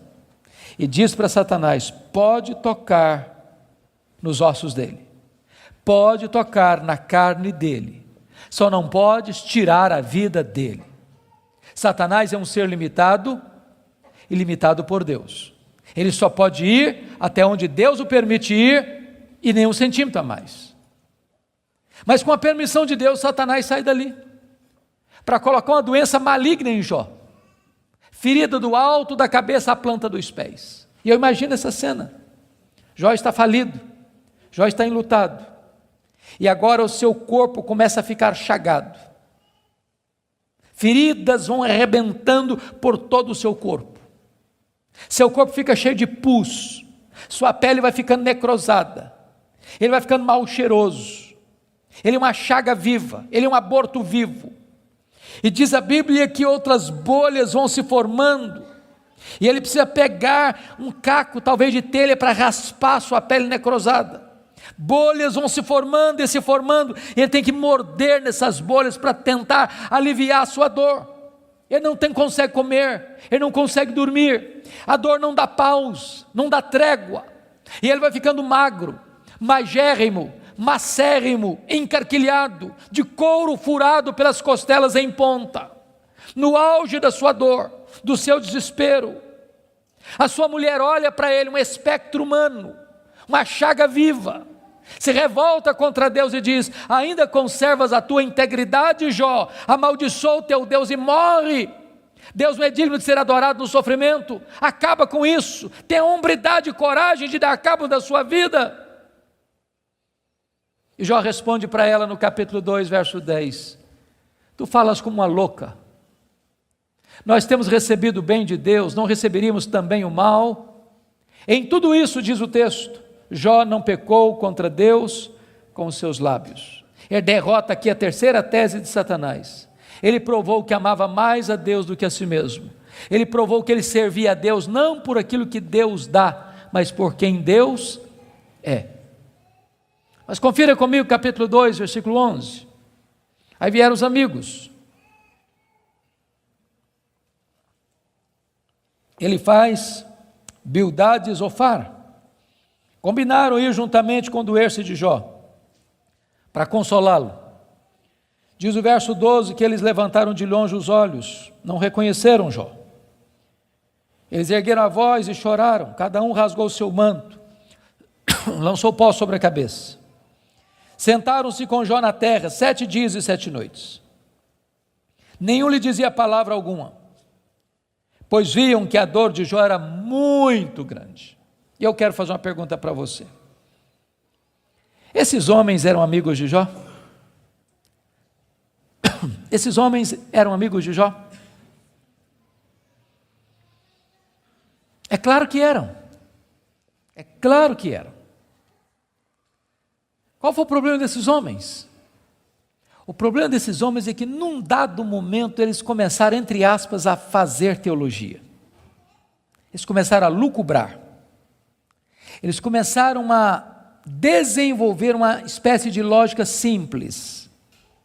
E a lógica deles era essa: toda causa tem um efeito e todo efeito tem uma causa. Eles pensaram, para Jó estar sofrendo, ele deve ter feito coisa errada. Mas para ele estar sofrendo muito, ele deve ter feito muita coisa errada. Mas eles não só pensaram, eles falaram. Mas eles não só falaram, eles falaram para Jó. E eles assacaram contra Jó os mais pesados libelos acusatórios. Chamaram Jó de adúltero, chamaram Jó de ladrão, chamaram Jó de louco. Falaram para Jó que Deus havia matado os filhos dele por causa da loucura dele. Falaram para Jó que ele tinha ficado rico porque tinha roubado os órfãos e as viúvas. E eles foram massacrando Jó. E eles foram cravejando Jó com as suas setas mais venenosas. E eles foram esmagando Jó com as suas críticas mais desumanas e cruéis. Eles foram passando Jó debaixo do rolo compressor da impiedade. O que é que Jó fez? O que você e eu faríamos? Ele começa a perguntar assim para Deus: por que, meu Deus? Mas por que eu estou sofrendo? Mas por que a minha dor não cessa?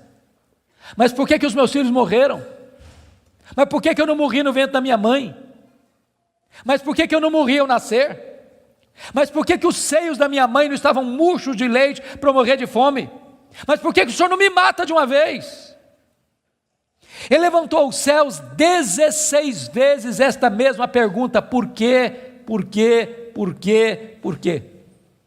Ele levantou aos céus 34 queixas contra Deus. Mas você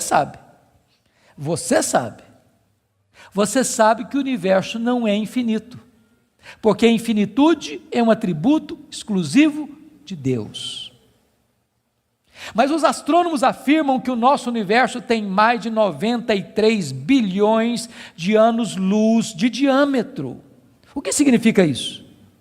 Significa que se você pudesse voar à velocidade da luz, 300 mil quilômetros por segundo, nessa velocidade você demoraria mais de 93 bilhões de anos para ir de uma extremidade à outra do universo. Pois Deus criou tudo isso, Ele é maior do que tudo isso, Ele é seu Pai, e Ele está dizendo, Ele tudo pode. Pergunte a um astrônomo quantas estrelas existem. Sabe qual é a resposta dele? Eu não sei. Mas eles afirmam categórica e insofismavelmente que há mais estrelas no universo do que grãos de areia em todas as praias e desertos do nosso planeta. Vá um dia à praia, encha a concha da sua mão de areia, leve para casa, bote numa tábua de vidro e conte quantos grãos de areia você consegue colocar na concha da sua mão. Há mais grãos de areia, há mais estrelas no firmamento que todos os grãos de areia de todas as praias e desertos do nosso planeta. Deus não apenas criou todas elas, Deus conhece cada uma delas pelo nome. E por ser forte em força e grande em poder, quando as chama, nenhuma delas vem a faltar. Este é o seu Deus, Ele tudo pode.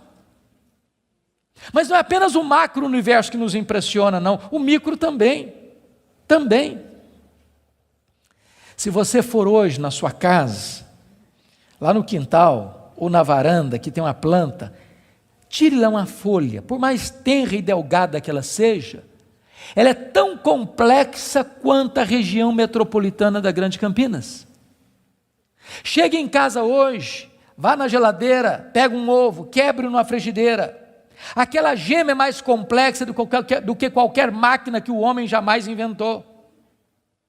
Dr. John Wilson, que é uma das maiores autoridades em oftalmologia no mundo, disse que há em cada um dos nossos olhos em torno de 2 milhões de fios duplos encapados, e se não for assim haveria um curto-circuito e nós ficaríamos cegos.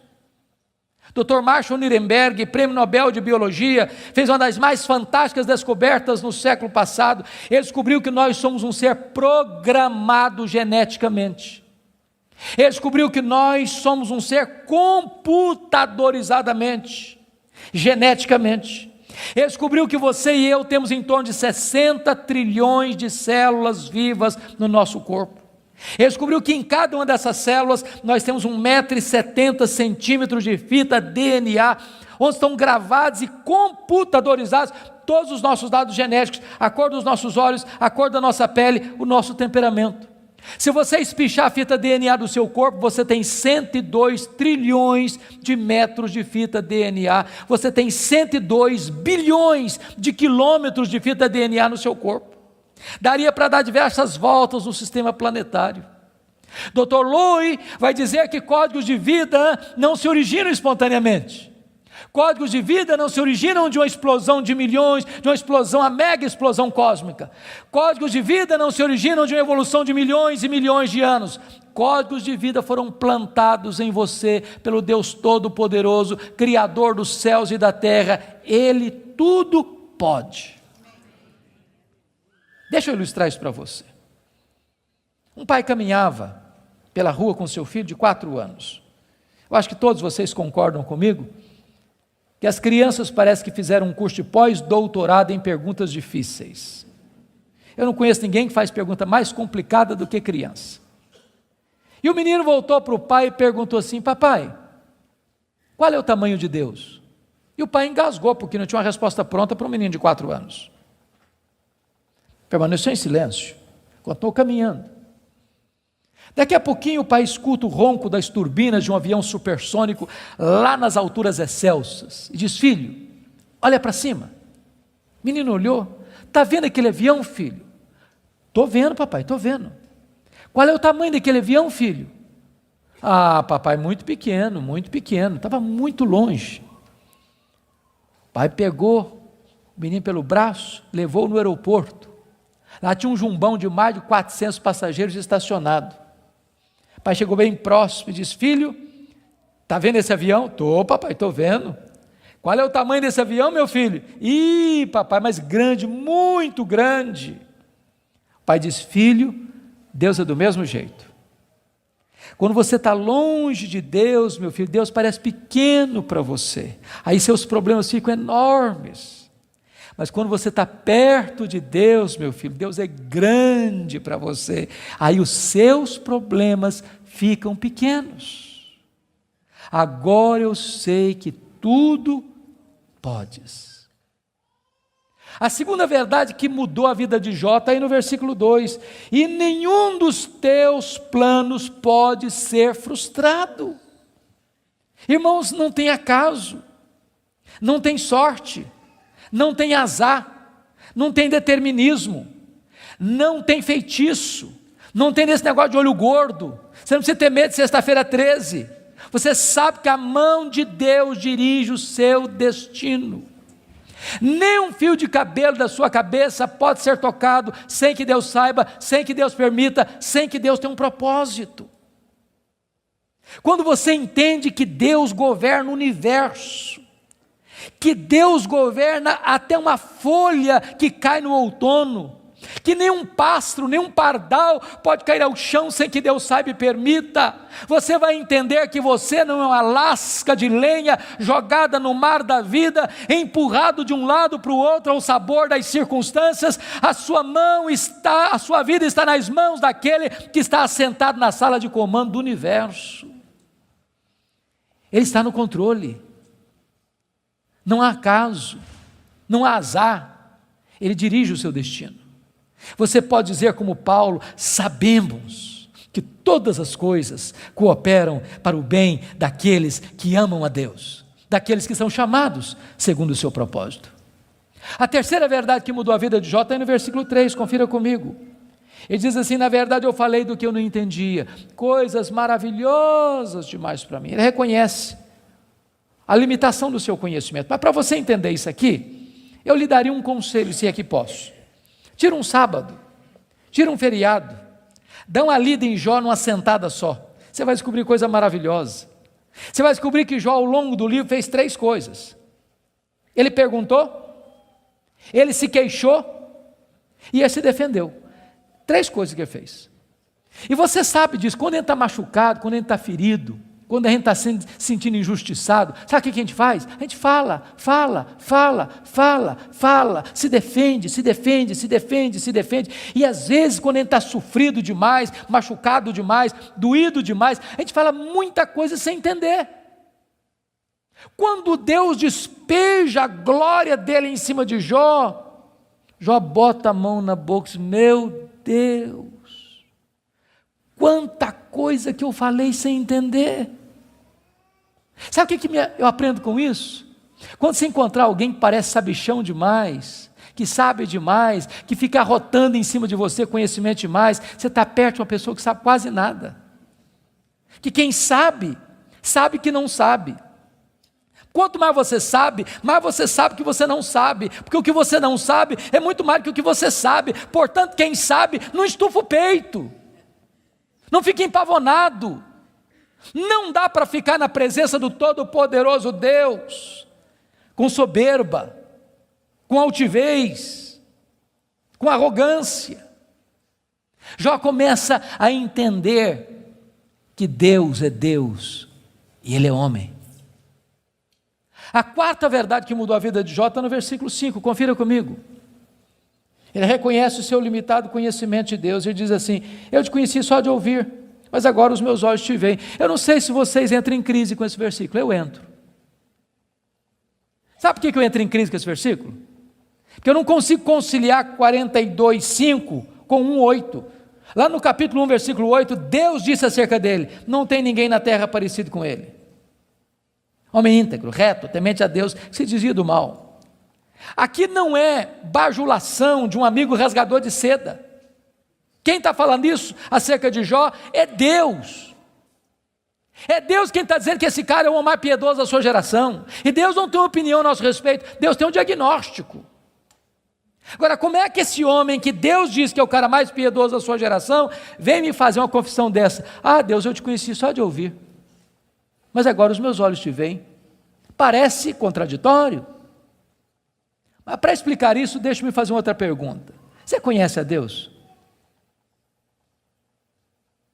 Você conhece a Deus? Quanto você conhece? Quanto? Quanto você conhece a Deus? Deixa eu ilustrar. Havia um cidadão que nunca tinha visto o mar. Um dia ele fez uma viagem para o litoral e quando ele viu o mar, ele exclamou de toda a sua alma: irmãos amados, é um privilégio imenso estar com vocês. E a minha oração é que nesta noite Deus, na sua bondade, derrame graça sobre nós e nos edifique pela sua palavra. Hoje eu quero conversar com vocês sobre um livro da Bíblia, um livro poético, mas um livro complexo, que tem uma mensagem extremamente oportuna para o meu e para o seu coração. E a minha oração é que a história deste livro, que a história desse personagem, nos encoraje, nos abençoe, nos fortaleça. Por isso eu quero convidar você para abrir sua Bíblia comigo no livro de Jó, no capítulo 1. Jó capítulo 1. Nós vamos ler dos versos 6 a 12. Jó capítulo 1, 6 a 12.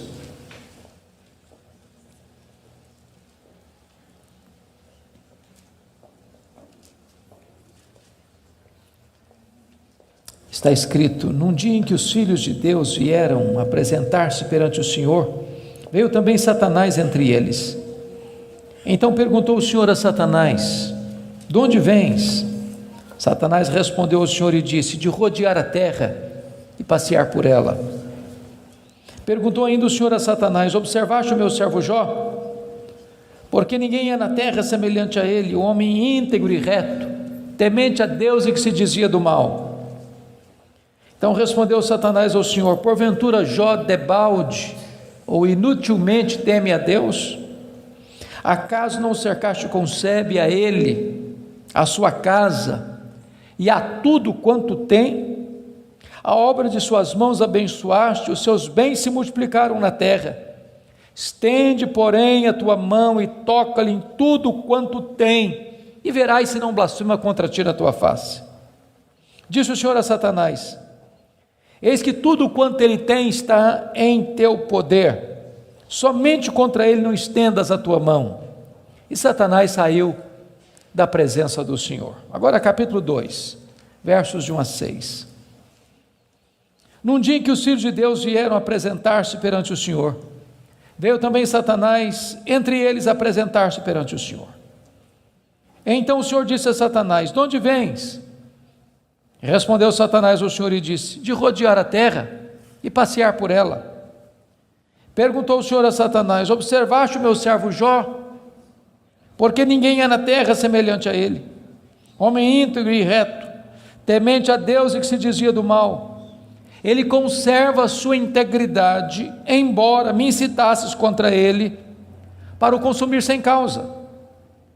Então Satanás respondeu ao Senhor: pele por pele, tudo que o homem tem dará pela sua vida. Estende, porém, a tua mão e toca-lhe nos ossos e na carne, e verás se não blasfema contra ti na tua face. Disse o Senhor a Satanás: eis que ele está em teu poder, mas poupa-lhe a vida. Irmãos, esse texto registra este episódio da reunião de Deus com seus filhos. E eu quero crer que aqui são os anjos. Eu quero crer que esta reunião aconteceu nas regiões celestes. E a Bíblia não nos dá muitos detalhes, mas nos informa que Satanás apareceu por lá. E é curioso que quem provoca a conversa é Deus, perguntando para Satanás: de onde vens? Satanás responde: de rodear a terra e passear por ela. Satanás é uma espécie de turista inveterado. Ele está por aí, está de olho, está antenado, está procurando uma brecha, está procurando alguém para devorar. E Deus cutuca de novo perguntando assim: observaste o meu servo Jó? E Deus dá o currículo de Jó. Não tem ninguém na terra semelhante a ele. Em outras palavras, é o homem mais piedoso dessa geração. Homem íntegro. Íntegro é aquilo que você é com a porta do quarto trancada sem ninguém observando. Homem reto. Reto é aquilo que você é em público e todo mundo está vendo. Homem temente a Deus, princípio da sabedoria. homem que se dizia do mal, deliberadamente santo. Satanás poderia ter respondido assim: bom, esse eu não conheço ainda não, ando meio ocupado, tenho outras prioridades, quem sabe um dia eu dou uma olhada nele. Mas não foi a resposta de Satanás. Satanás respondeu assim: mas também puderas, desse jeito aí, qualquer um te adora. Tu tens abençoado a vida deste homem, tu tens cercado a casa deste homem com uma grande muralha de proteção, os bens deste homem multiplicam na terra, tudo que esse cara bota a mão vira dinheiro. Desse jeito aí, qualquer um te adora. E Satanás insinua duas coisas aqui. Primeiro, ele insinua que Deus precisa subornar as pessoas com bênçãos para receber delas adoração. Satanás insinua que ninguém adora a Deus por quem Deus é, apenas por aquilo que Deus dá. Satanás insinua que as pessoas só se aproximam de Deus por causa das bênçãos de Deus e não por causa do caráter de Deus. Satanás insinua mais. Ele insinua que Jó não é honesto quando adora a Deus. Ele insinua que Jó descobriu que religião é uma grande sacada, que esse negócio de religião dá lucro, que o vetor que move Jó em direção a Deus é o lucro. Mas se Deus tirar de Jó o que o próprio Deus deu para Jó, esse Jó blasfema, em vez de adorar. A grande pergunta é: o que um homem tem? Um homem tem família, um homem tem bens. Satanás diz para Deus: toca no que ele tem, e verás se não blasfema contra ti na tua face. Satanás levanta aqui duas teses. A primeira delas: ninguém ama mais a Deus do que o dinheiro. Segunda tese: ninguém ama mais a Deus do que a família. Sem que Jó soubesse, Deus constitui Jó em seu advogado na terra e coloca nas mãos de Jó a defesa da sua reputação e diz para Satanás: pode tocar no que ele tem, só não podes tocar na sua vida. Em outras palavras, Satanás é um ser limitado e limitado por Deus. Ele só pode ir até onde Deus o permite ir e nem 1 centímetro a mais. Nas palavras de Martinho Lutero, Satanás é um cachorro na coleira de Deus. Ele só pode ir até onde a coleira o permite ir e nem 1 centímetro a mais. O nosso Deus manda no céu, o nosso Deus manda na terra, o nosso Deus manda no inferno. Ele manda nos anjos, ele manda nos homens, ele manda nos demônios. Agora, com a permissão de Deus, obviamente, Satanás sai dali para fazer um verdadeiro terremoto na vida financeira de Jó. Confira comigo, capítulo 1, versículo 3, quão rico era esse homem. Na parte final do verso 3, somos informados de que este homem era o maior de todos os do Oriente. Sabe o que significa isso? Ele era o homem mais rico da sua geração.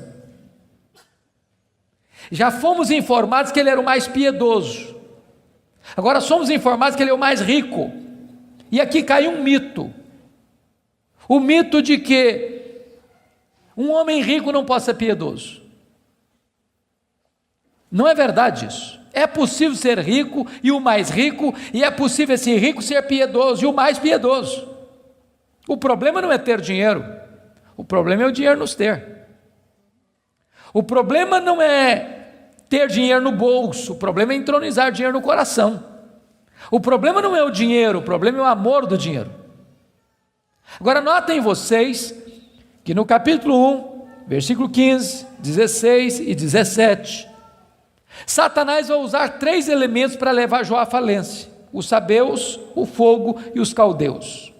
E não foi numa semana, num mês, num ano, numa década. Foi num único dia que o homem mais rico da sua geração entra em colapso financeiro, vai à falência. Ora, você e eu conhecemos gente que por muito menos blasfema contra Deus, por muito menos levanta os punhos contra os céus, por muito menos dá um tiro na cabeça. A pergunta é, será que a tese de Satanás era verdadeira? Será que ninguém ama mais a Deus do que o dinheiro? Será que Jó blasfemaria contra Deus? A resposta está no versículo 21 do capítulo 1. Quando Jó recebe a notícia de que ele está falido, ele diz assim: nu saí do ventre da minha mãe, nu eu voltarei. Sabe o que ele está dizendo? Eu não trouxe nada para o mundo, eu não vou levar nada do mundo, portanto o que eu ganhei entre o berço e a sepultura não é a razão da minha vida. Ele derrota a primeira tese de Satanás, ele prova que ele ama mais a Deus que o dinheiro, ele prova que ele serve a Deus, não por aquilo que Deus dá, mas por quem Deus é. Palavra da Verdade, a exposição bíblica com Hernandes Dias Lopes.